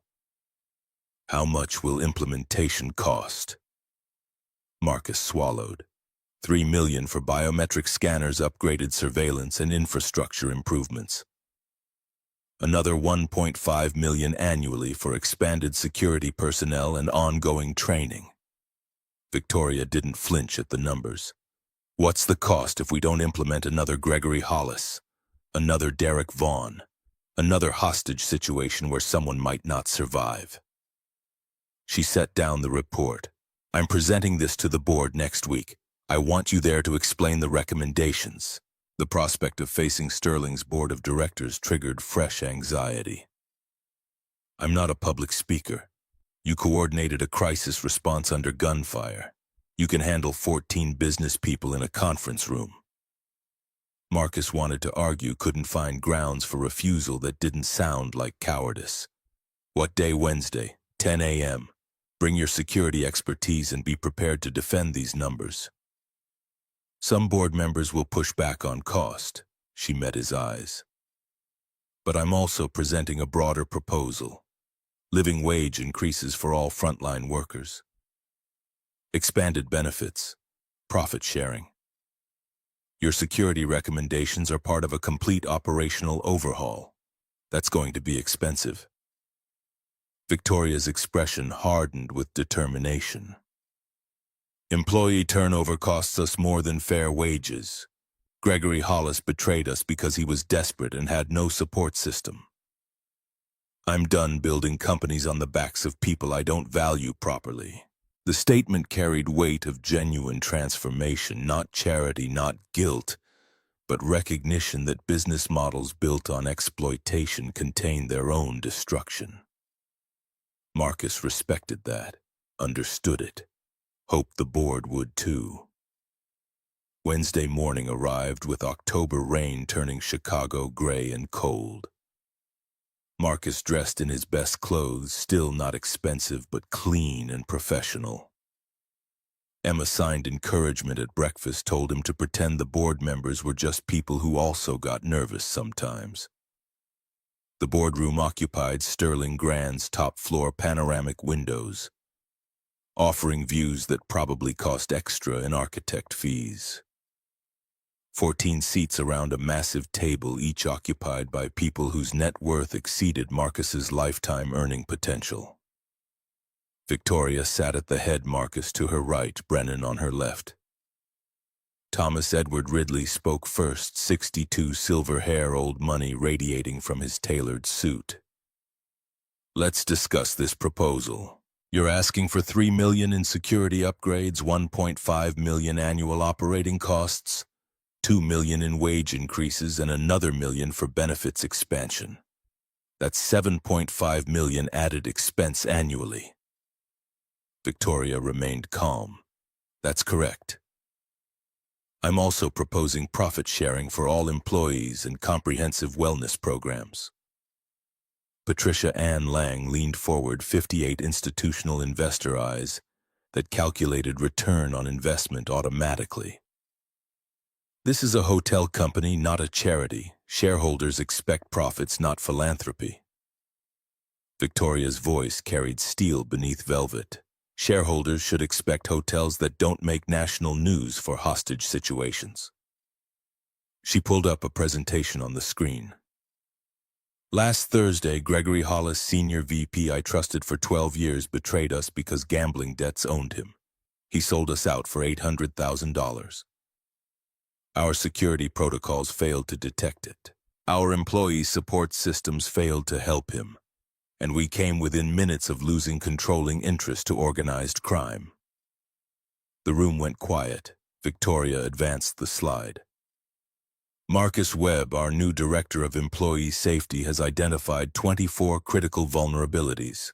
I've invited him to present recommendations. 14 pairs of eyes turned toward Marcus. His mouth went dry. Brennan caught his eye, nodded encouragement. Frank's voice echoed from memory. Show up. Do the job. Be someone people can respect. Marcus stood, approached the screen, pulled up his first slide. I worked as day maintenance here for 10 months. Before that, 12 years in corporate security. Last week I was mopping floors when I saw our CEO being held at gunpoint. He walked them through the timeline, recognizing the threat, coordinating response, creating delays, the near-fatal confrontation. Then he pivoted to analysis. Derek Vaughn succeeded because Gregory Hollis gave him everything. Badge access, security schedules, surveillance blind spots, employee routines, and Hollis succeeded because he was desperate, isolated, and had no support system. William Russell Blackwell spoke, 50 hotel industry veteran, skeptical expression. You're saying we should pay people more because it improves security. I'm saying when you value people, they value their work. When they value their work, they pay attention. Attention prevents disasters. Marcus pulled up financial data. Employee turnover in housekeeping averages 40% annually. Recruitment and training cost $8,000 per position. At 40% turnover, we're spending $640,000 annually just replacing housekeeping staff. Patricia Lang's expression sharpened with interest. What would living wage plus profit sharing cost for that department? $450,000 annually. We save money and get experienced staff who notice when something's wrong. Ridley leaned back. That's compelling for one department. What about company-wide? Marcus pulled up the spreadsheet he'd built over 3 sleepless nights. Company-wide wage increases, benefits, expansion, and profit-sharing cost approximately $7 million annually. Current turnover across all positions costs us $9.3 million in recruitment training and lost productivity. We net save $2.3 million while creating safer, more attentive workforce. The room absorbed that. Brennan stood, added her perspective. Since implementing preliminary security upgrades, we've detected 2 more potential insider threats, employees with financial stress who became targets for exploitation. We connected them with support services before they became vulnerabilities. That's direct return on investment. Blackwell studied the numbers. These projections assume turnover drops significantly. Marcus met his eyes. Real men don't measure their worth by their paycheck. They measure it by who shows up when they give their word. Pay people fairly, support them properly, and they show up. They pay attention. They become your first line of defense. The words hung in boardroom air, thick with decades of quarterly earnings priorities. Victoria let the silence stretch, then spoke. I'm calling for a vote. All proposed changes, security upgrades, wage increases, benefits, expansion, profit sharing. $5 million annual investment that returns $7 million in reduced costs and immeasurably improved safety. Ridley studied the financial models. I move we approve the security upgrades and wage increases. Hold profit sharing for next quarter review. Victoria's eyes narrowed. Package deal or no deal? Patricia Lang made a note on her tablet. I second the motion as modified. Approve security wages and benefits. Delay profit sharing pending Q4 results. The vote split the room. Arguments erupted: cost concerns versus safety priorities. Shareholder value versus employee investment. Short-term expense versus long-term stability. Marcus sat quietly watching his proposal dissected by people who measured risk in spreadsheet terms. Finally, after 40 minutes of debate, Victoria called the question. All in favor of the complete package, security, wages, benefits, profit sharing, raise your hand. 11 hands rose. 3 abstained. The motion carried. Victoria's expression remained neutral, but Marcus caught the flash of triumph in her eyes. Motion passes 11-3. Implementation begins immediately. The meeting adjourned. Board members filed out, some congratulating Marcus on his presentation, others clearly uncomfortable with the expense commitment. Patricia Lang paused on her way out. Mr. Webb, those numbers better hold. If turnover doesn't drop as projected, this vote will be revisited. Marcus met her gaze. They'll hold. When the room cleared, Victoria approached, extended her hand. Well done. You just convinced some of the most skeptical people in Chicago to invest $7 million in workers they previously viewed as replaceable. Marcus shook her hand. They're not replaceable. That's the point. Victoria smiled, genuine warmth that softened the CEO armor. Come on, I want to show you something. She led him to a smaller conference room where Emma sat at the table coloring while Frank Morrison watched over her. Emma looked up, face lighting with recognition. Dad, Mr. Frank picked me up early. Said you were doing something important. Marcus signed, very important. How was school? Emma signed back her day while gathering her drawings. Victoria watched the exchange, then knelt to Emma's eye level, signed. Your dad just convinced 14 people to make this hotel safer for everyone who works here. Emma studied Victoria with assessment beyond her years. You're the lady Dad saved. Victoria nodded. I am. And now I'm trying to help your dad save other people by building better systems. Emma considered this, then pulled out one of her drawings, 2 figures holding hands labeled carefully in purple marker. This is you and Dad. You both help people. Victoria accepted the drawing, held it gently. Thank you, Emma. I'll keep this in my office. The exchange was simple, innocent, free of the complexity that defined adult interactions. Emma packed her school bag, took Marcus's hand. Can we get pizza? It's Friday. Marcus looked to Victoria, who smiled. Go. You've earned it. And Emma, thank you for the drawing. It's beautiful. They left Sterling Grand as afternoon faded toward evening, the hotel's lights beginning their nightly illumination. Emma chattered about marine biology and signs that required both hands, forcing Marcus to watch the sidewalk rather than her conversation. But he caught enough excitement about bioluminescent fish, questions about why creatures adapted to darkness, wonder at nature's solutions to impossible problems. They ate at Gino's East deep dish pizza that Emma devoured with enthusiasm that required no translation. Marcus's phone buzzed. Text from Victoria. Board approved the foundation at $5 million annual funding. Launch ceremony scheduled January 15th. More to discuss Monday.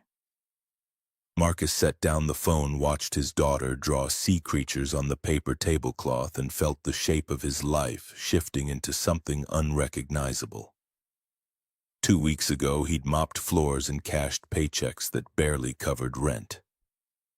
Tonight, he was director of employee safety with a salary that meant Emma's therapy was affordable, and the foundation bearing her name would help 80 families in its first year. Love isn't what you say in the easy moments. The words echoed from his conversation with Victoria, truth that Sarah had taught him and yesterday had proven. This was a hard moment stretched across weeks of transformation, and he was choosing to show up despite fear and imposter syndrome, and the persistent feeling that he was playing a role beyond his qualifications. Emma looked up from her drawing. Dad, you're thinking too loud. Marcus signed, sorry. Just processing big changes. Good changes. He considered honestly. Yeah, good changes. Scary but good. Emma reached across the table, patted his hand, with the gravity of someone much older. Scary is okay. Brave means doing important things even when they're scary. That's what Mom said. Marcus's throat tightened. Mom was very smart, the smartest. Emma returned to her drawing conversation, concluded, truth delivered. They finished dinner, drove home through Chicago streets slick with rain. Emma fell asleep in the back seat, exhaustion from a week of changes finally claiming her. Marcus carried her upstairs, still light enough to lift, though she grew heavier each month, and tucked her into bed without waking her. She'd outgrown being carried soon, childhood measured in thresholds crossed until suddenly your daughter was grown and gone.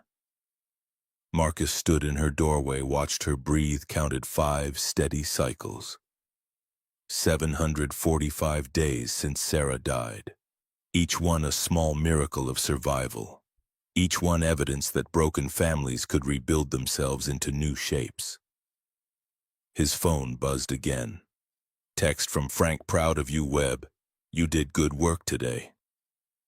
Marcus typed back. Couldn't have done it without you watching my 6. Frank's response came immediately. That's what brothers do. See you Monday. Simple words that meant everything. Marcus set down the phone, looked at Emma's sleeping form, and allowed himself to believe that maybe, just maybe, the promises he'd made to Sarah were being kept after all. Not perfectly, not without fear or struggle or nights when grief ambushed him in the shower, but kept nonetheless. He'd shown up, done the work, built bridges instead of walls, and tomorrow he'd do it again, and the day after, and all the days that followed, until Emma was grown and could build her own bridges with the language of love he'd taught her. That was enough. That had to be enough. That was everything. January 15th arrived, cold and bright. Chicago winter stripped down to essentials: white sky, gray buildings, wind that cut through wool coats like they were tissue paper. Marcus stood in Sterling Grand's lobby at noon watching the transformation take shape. 200 folding chairs arranged in rows facing a small stage. Audio equipment tested and retested. Media crews positioning cameras. Dr. Margaret Winters directing volunteers with the efficiency of someone who'd orchestrated dozens of charity events. Emma sat in the front row wearing the navy dress Victoria had helped her pick out last week. Purple ribbons in her dark hair because Sarah had loved purple. She was practicing her speech, hands moving through sign language she'd memorized, lips forming words she couldn't hear herself speak. 10 years old now, birthday having passed in November, tall enough that strangers sometimes guessed 12. Frank Morrison appeared at Marcus's elbow wearing a suit that looked uncomfortable on his marine-hardened frame. "You ready for this?" Marcus adjusted his tie for the 5th time. 200 people are about to hear me talk about the worst and best moment of my life. Define ready. Frank's scarred face creased into something resembling a smile. That means you're ready. Scared means you understand what matters. The foundation had consumed 3 months of planning legal incorporation, fund management structures, scholarship selection criteria, publicity coordination. Marcus had reviewed applications from 87 families, read stories of struggle that made his chest tight, understood viscerally that Emma's challenges were shared by thousands. The Emma Webb Foundation would launch today with $5 million and the promise of changing lives. Victoria emerged from the executive offices wearing a charcoal suit that somehow managed to look both professional and approachable. She'd changed since October, subtle shifts in posture, the way she moved through spaces, how she made eye contact with employees. The walls she'd built for 25 years were coming down, brick by brick. She approached Marcus, handed him a folder. Final guest list. Senator Brennan's office confirmed attendance. 3 local news stations. Chicago Tribune is sending a reporter. This will get significant coverage. Marcus scanned. The list felt his anxiety ratchet higher. I'm going to be on television talking about sign language and dead wives and almost getting shot. Victoria's expression softened. You're going to be on television talking about love and courage and why paying attention to each other matters. The rest is just context. Emma bounced over, signed excitedly, Miss Victoria. The reporters want to interview me. Can I? Victoria knelt, signed back, only if you're comfortable. You can say no. Emma considered this with the seriousness she applied to important decisions. I want to tell them about Mom and why Dad learned sign language. Marcus felt pride and terror in equal measure. His daughter was braver than he'd ever been. Okay, but I'll be right there with you. The ceremony began at 2 p.m. Attendees filled chairs, scholarship families, donors, Sterling hotels, employees, media representatives, politicians who'd come for photo opportunities. Dr. Winters took the stage first, welcomed everyone, explained the foundation's mission. Educational support, therapy, funding, family services for children with disabilities across the Midwest. She introduced the first speaker, Patricia Lang from Sterling's board, who'd initially opposed the foundation funding but now spoke eloquently about corporate responsibility and community investment. Politics made strange bedfellows, Marcus thought, watching a woman who'd fought him in the boardroom now championing his daughter's legacy. Then Victoria took the stage. 3 months ago, I almost died in this building. The person who saved me was someone whose name I didn't know, whose presence I'd never acknowledged, whose expertise I'd never recognized because I'd stopped seeing people. She paused, let that confession land. That failure taught me something crucial. The languages we learn for love create bridges that can save lives. Marcus Webb learned sign language because he loves his daughter. That language allowed him to understand my silent cry for help. That bridge saved me. The audience was rapt silent. Victoria continued. This foundation exists because one father paid attention. Because one child taught her father to see the world differently. Because love expressed through action creates value that compounds across generations. We're launching with $5 million. 87 families will receive support this year. But the real investment is in the principle that no family should face disability alone. She gestured toward Marcus. I'd like to invite our Director of Employee Safety and Wellness to share his perspective. Marcus climbed the stage on legs that felt disconnected from his nervous system. 200 faces watched him. Cameras recorded. This would exist forever, archived proof of either eloquence or humiliation. He gripped the podium, looked out at the audience, found Emma in the front row. She signed, "You can do this." Marcus began, his voice steadier than expected. When my daughter was born deaf, I was terrified. I didn't know her world. I had to learn it. Learn to see reflections instead of hear footsteps. Learn to watch faces instead of listen to tone. Learn that silence isn't empty, it's full of meaning. He saw heads nodding, people leaning forward. 3 months ago, that learning saved someone's life. Not because I'm special, because I paid attention. Because I learned a language that wasn't mine. Because love means more than what you say in comfortable moments, it's what you do when everything's hard. The words echoed his conversation with Victoria from October Truth, distilled through repetition into something crystalline. This foundation isn't about money. It's about attention. About learning each other's languages, not just sign language, but the language of struggle, of hope. Of families doing their best with limited resources. He found Victoria in the second row, her eyes bright with emotion. To every parent here raising a child with disabilities, you're not alone. You're not invisible. We see you. This foundation sees you. His gaze shifted back to Emma, who was crying and signing simultaneously. Proud of you. Marcus continued, his voice thickening. My wife Sarah taught me the meaning of love before she died. She said, don't let fear cage our daughter. Let her fall sometimes. That's how she learns to stand. This foundation is about helping families stand, about catching them when they fall, about creating communities where no one faces impossible challenges alone. The applause started before he finished, swelled into something that felt like validation and relief and shared understanding. Marcus stepped back from the podium, let the sound wash over him. Understood that this moment would mark the dividing line between who he'd been and who he was becoming.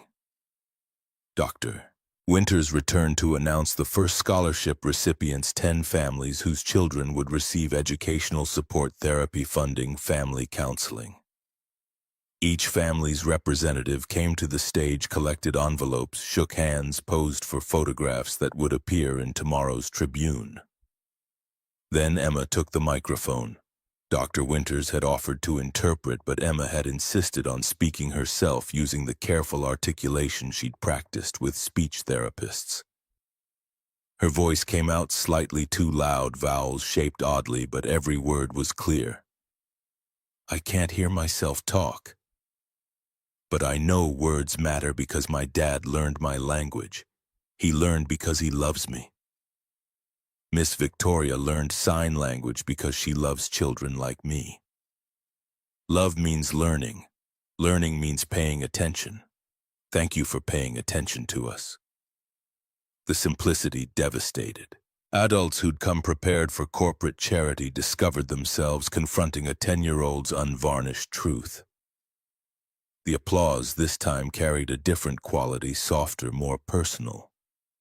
The sound of 200 people recognizing their own failures to pay attention. The ceremony concluded with reception in the hotel's ballroom, champagne and hors d'oeuvres, networking and congratulations. The mechanical social performance that followed successful events. Marcus found himself surrounded by people wanting to shake his hand, thank him, share their own stories of disability and struggle and triumph. Emma handled the attention with grace beyond her years, signing conversations with deaf attendees, patiently explaining her marine biology interest to anyone who asked. She'd inherited Sarah's social ease, the ability to make strangers feel comfortable. Victoria circulated through the crowd, stopped beside Marcus during a rare moment of solitude.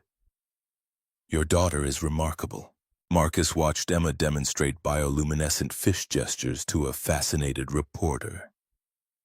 "She gets that from her mother. Sarah could talk to anyone." Victoria's expression carried something Marcus couldn't quite identify. "Emma invited me to your Friday pizza tradition, if the offer still stands." The invitation had been Emma's idea 3 weeks ago, presented with the determined confidence of a child who'd decided the adults in her life needed help. Marcus had agreed because refusing felt like denying something Emma needed: normalcy, family structure, the presence of adults who showed up consistently. "Offer stands. Gino's East 6:30, I'll be there." The crowd eventually dispersed. Media crews packed equipment. Sterling's maintenance staff began breaking down chairs, returning the lobby to its usual pristine condition. Marcus helped where he could, old habits pulling him toward familiar work, even though his role had changed. Frank found him stacking chairs. "Leave it. You're management now. Let the crew handle this. Feels wrong to watch other people do work I know how to do." Frank pulled 2 chairs away from Marcus, set them down firmly. "That's your weakness talking. You know how to do everything, so you try to do everything. Delegate. Trust people. That's what leaders do." The advice landed harder than Frank probably intended. Marcus stepped back, let the maintenance crew continue their work, accepted that his role had evolved beyond direct action into coordination and trust.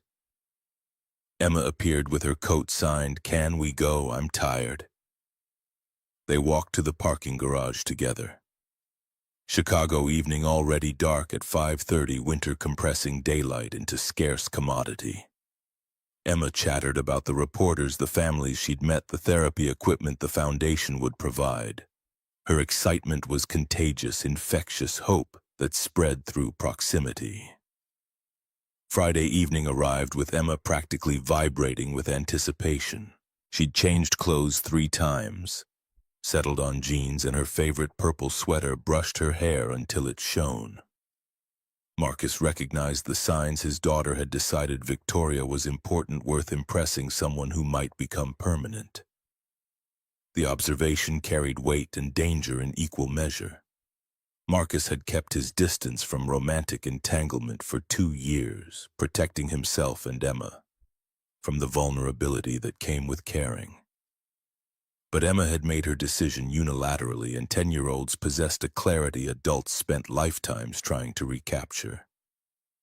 Victoria arrived at Gino's East exactly on time, wearing jeans and a sweater that looked casual, but probably cost more than Marcus's monthly rent.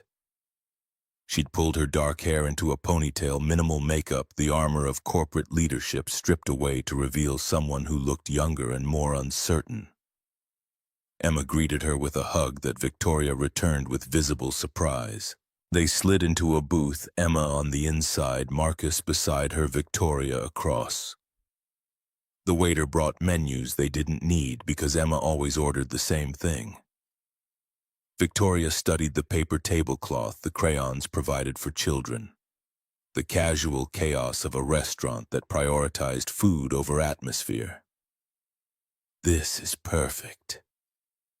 Emma was already drawing her hands, moving through the unconscious creativity that filled notebooks at home. She drew sea creatures, jellyfish and anglerfish, and creatures that existed only in imagination.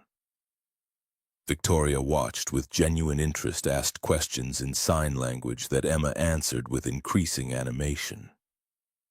Marcus observed their interaction, saw something shifting in real time. Victoria laughed at Emma's joke about bioluminescent fish, her expression open in ways it never was at Sterling Grand. Emma responded by drawing Victoria into the picture, a figure holding hands with the marine biologist Emma hoped to become. The pizza arrived deep dish that required structural engineering to extract a slice.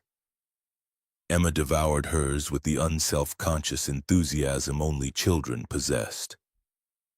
Victoria ate more slowly, seemed to be processing the experience of normalcy after a lifetime of expensive restaurants and business dinners. Emma finished first, wiped her hands, signed to Marcus. "Can I go play arcade games?" Marcus handed her quarters, watched her bounce toward the vintage machines near the entrance. Victoria tracked her movements, smiled. "She's wonderful, so confident. The confidence is new." First few years after Sarah died, Emma was terrified I'd disappear too. Wouldn't let me out of her sight. Victoria's gaze returned to Marcus. "How did you help her through that?" Showed up. Every day, every promise kept, every fear acknowledged. You can't logic away grief, you just survive it together until surviving becomes living again.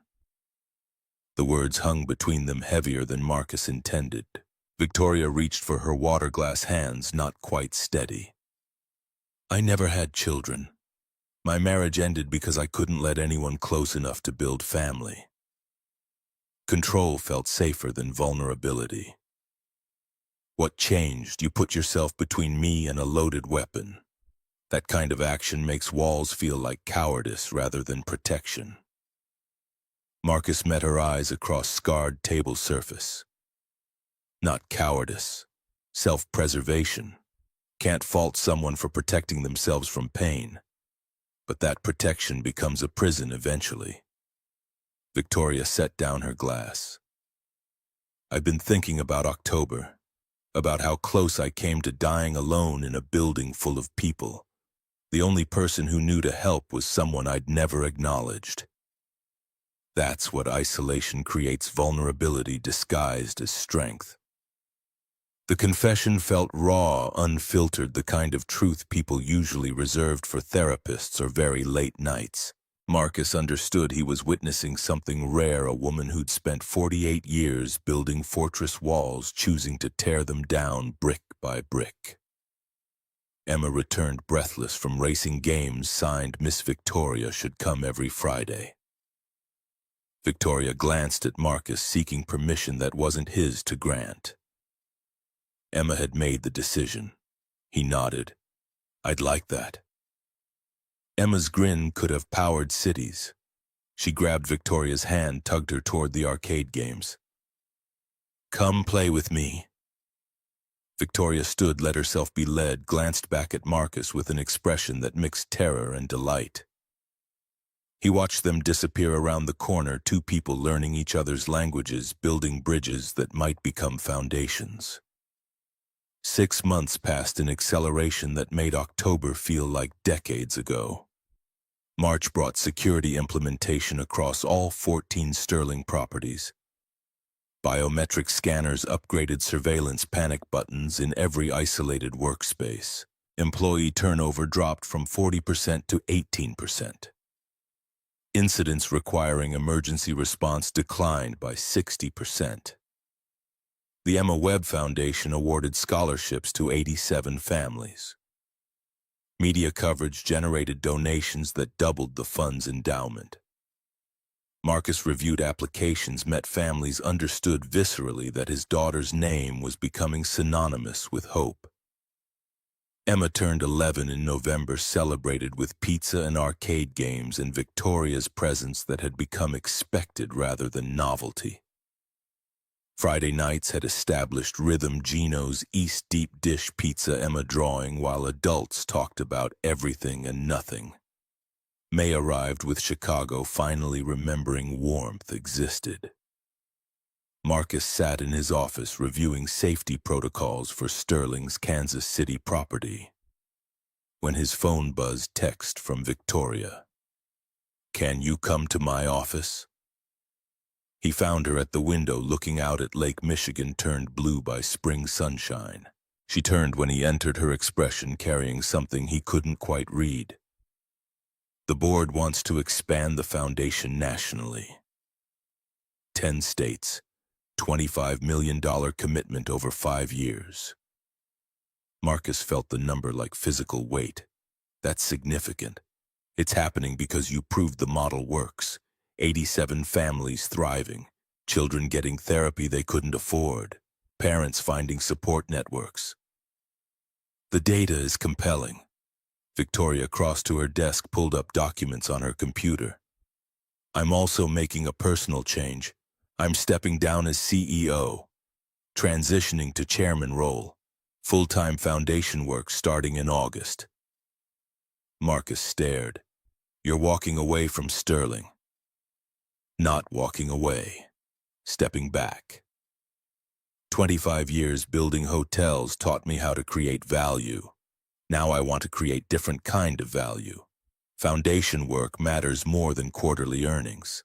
The transformation was complete. The woman who'd walked past him every morning for 10 months had become someone who chose meaning over profit. What about the board? The shareholders already approved. New CEO starts in September. I'll remain chairman, provide oversight, but day-to-day operations go to someone who loves hotels more than I do. Victoria moved closer, her expression shifting into something that made Marcus's pulse accelerate. There's something else, something personal I need to say. Marcus waited, suddenly aware of how close they stood, how much had changed since October. These past 6 months, the Friday dinners, watching you with Emma, learning how you rebuilt your life after loss, I've realized something important. Her voice steadied, taking on the resolve she used in boardrooms. I'm scared of this. Terrified, actually. But being alone is scarier than being vulnerable. Marcus understood what she wasn't quite saying, felt the same fur tangled with possibility. I'm scared too. Haven't let anyone close since Sarah died. Emma comes first always. I wouldn't want it any other way. Victoria's eyes held his. But maybe there's room for both. Room for Emma to have her father and for you to have someone who understands that courage means showing up even when you're terrified. The observation echoed his own thoughts from dozens of Friday nights watching Victoria learn Emma's language. Seeing her transform from distant CEO into someone who drew sea creatures on paper tablecloths. Maybe there is. Victoria stepped closer, close enough that Marcus could see the flecks of gold in her dark eyes. I don't know what this becomes, but I'd like to find out. Marcus thought about Sarah's last words. Promises to let Emma live, to not stop living himself, to understand that love wasn't betrayal of the past, but honoring it by choosing future. So would I. The kiss was tentative, careful, two people learning new language together. Not passionate, healing. The kind of connection that acknowledged past wounds while choosing present possibility. Emma's opinion arrived via text that evening, sent from Victoria's phone because they'd taken her to dinner at a restaurant with actual tablecloths. About time. I've been waiting for you two to figure it out. Marcus showed the message to Victoria, who laughed until tears formed. Your daughter is terrifyingly perceptive. She learned from her mother. Sarah always knew what people needed before they did. The summer passed in rhythm that felt increasingly like family Friday dinners, weekend outings to the aquarium and Navy Pier. Emma's excitement about starting 6th grade. Victoria moved through their lives with increasing confidence, learned Emma's private sign language, understood the grief that still ambushed Marcus in unexpected moments. August arrived with Victoria's final week as CEO. Sterling Grand held a ceremony honoring her 25 years of service, speeches about visionary leadership and transformative impact. Marcus sat in the audience, watched the woman he'd once known only in passing receive accolades she accepted with grace and barely concealed relief. Her replacement was competent, ambitious someone who genuinely loved the hotel industry's challenges. Victoria attended the transition meetings, provided guidance, then stepped back. Let go of control she'd clung to for decades. September brought new routines. Victoria's foundation office occupied space near Marcus's, their workdays overlapping in ways that felt both professional and personal. They reviewed scholarship applications together, coordinated across expanding territories, built systems that would outlast their involvement. Emma started 6th grade with confidence Marcus hadn't seen before, new friends, marine biology club, independence that no longer terrified him quite so much.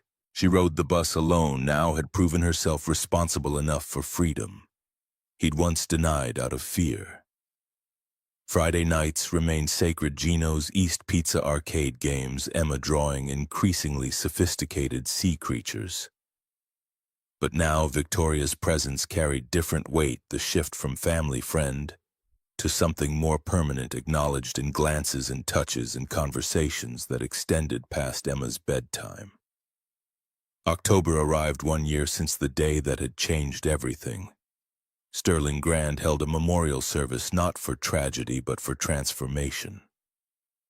Marcus stood at the plaque near the concierge desk, read the engraving, Emma Webb Foundation, in recognition that understanding each other's languages creates bridges that can save lives. Victoria stood beside him, her hand finding his. 1 year. Marcus nodded. Feels longer. Feels like different lifetime. Emma bounded over from the lobby where she'd been explaining foundation impact to a reporter signed, "They want to interview us together. All 3 of us." Victoria glanced at Marcus, seeking permission for something bigger than interview, acknowledgement of what they'd become. He squeezed her hand, nodded. Emma led them toward the cameras, her confidence absolute, a child who'd learned that families could be built from choice as much as biology. The reporter asked about the foundation's growth, about security improvements, about transformation from crisis to opportunity. Emma answered with clarity that made adults seem inarticulate, explained how her father's love had created ripples that touched 87 families and counting. Then the reporter turned to Victoria. "Ms. Sterling, you gave up running a hotel empire to focus on foundation work. Any regrets?" Victoria's hand tightened on Marcus's. "Not one. I spent 25 years building walls, now I'm building bridges. The bridges matter more." The interview concluded. Emma ran off to meet friends. Marcus and Victoria stood in the lobby, exactly where he'd first seen her sign for help, where invisible had become visible, where paying attention had saved lives. "We should get dinner."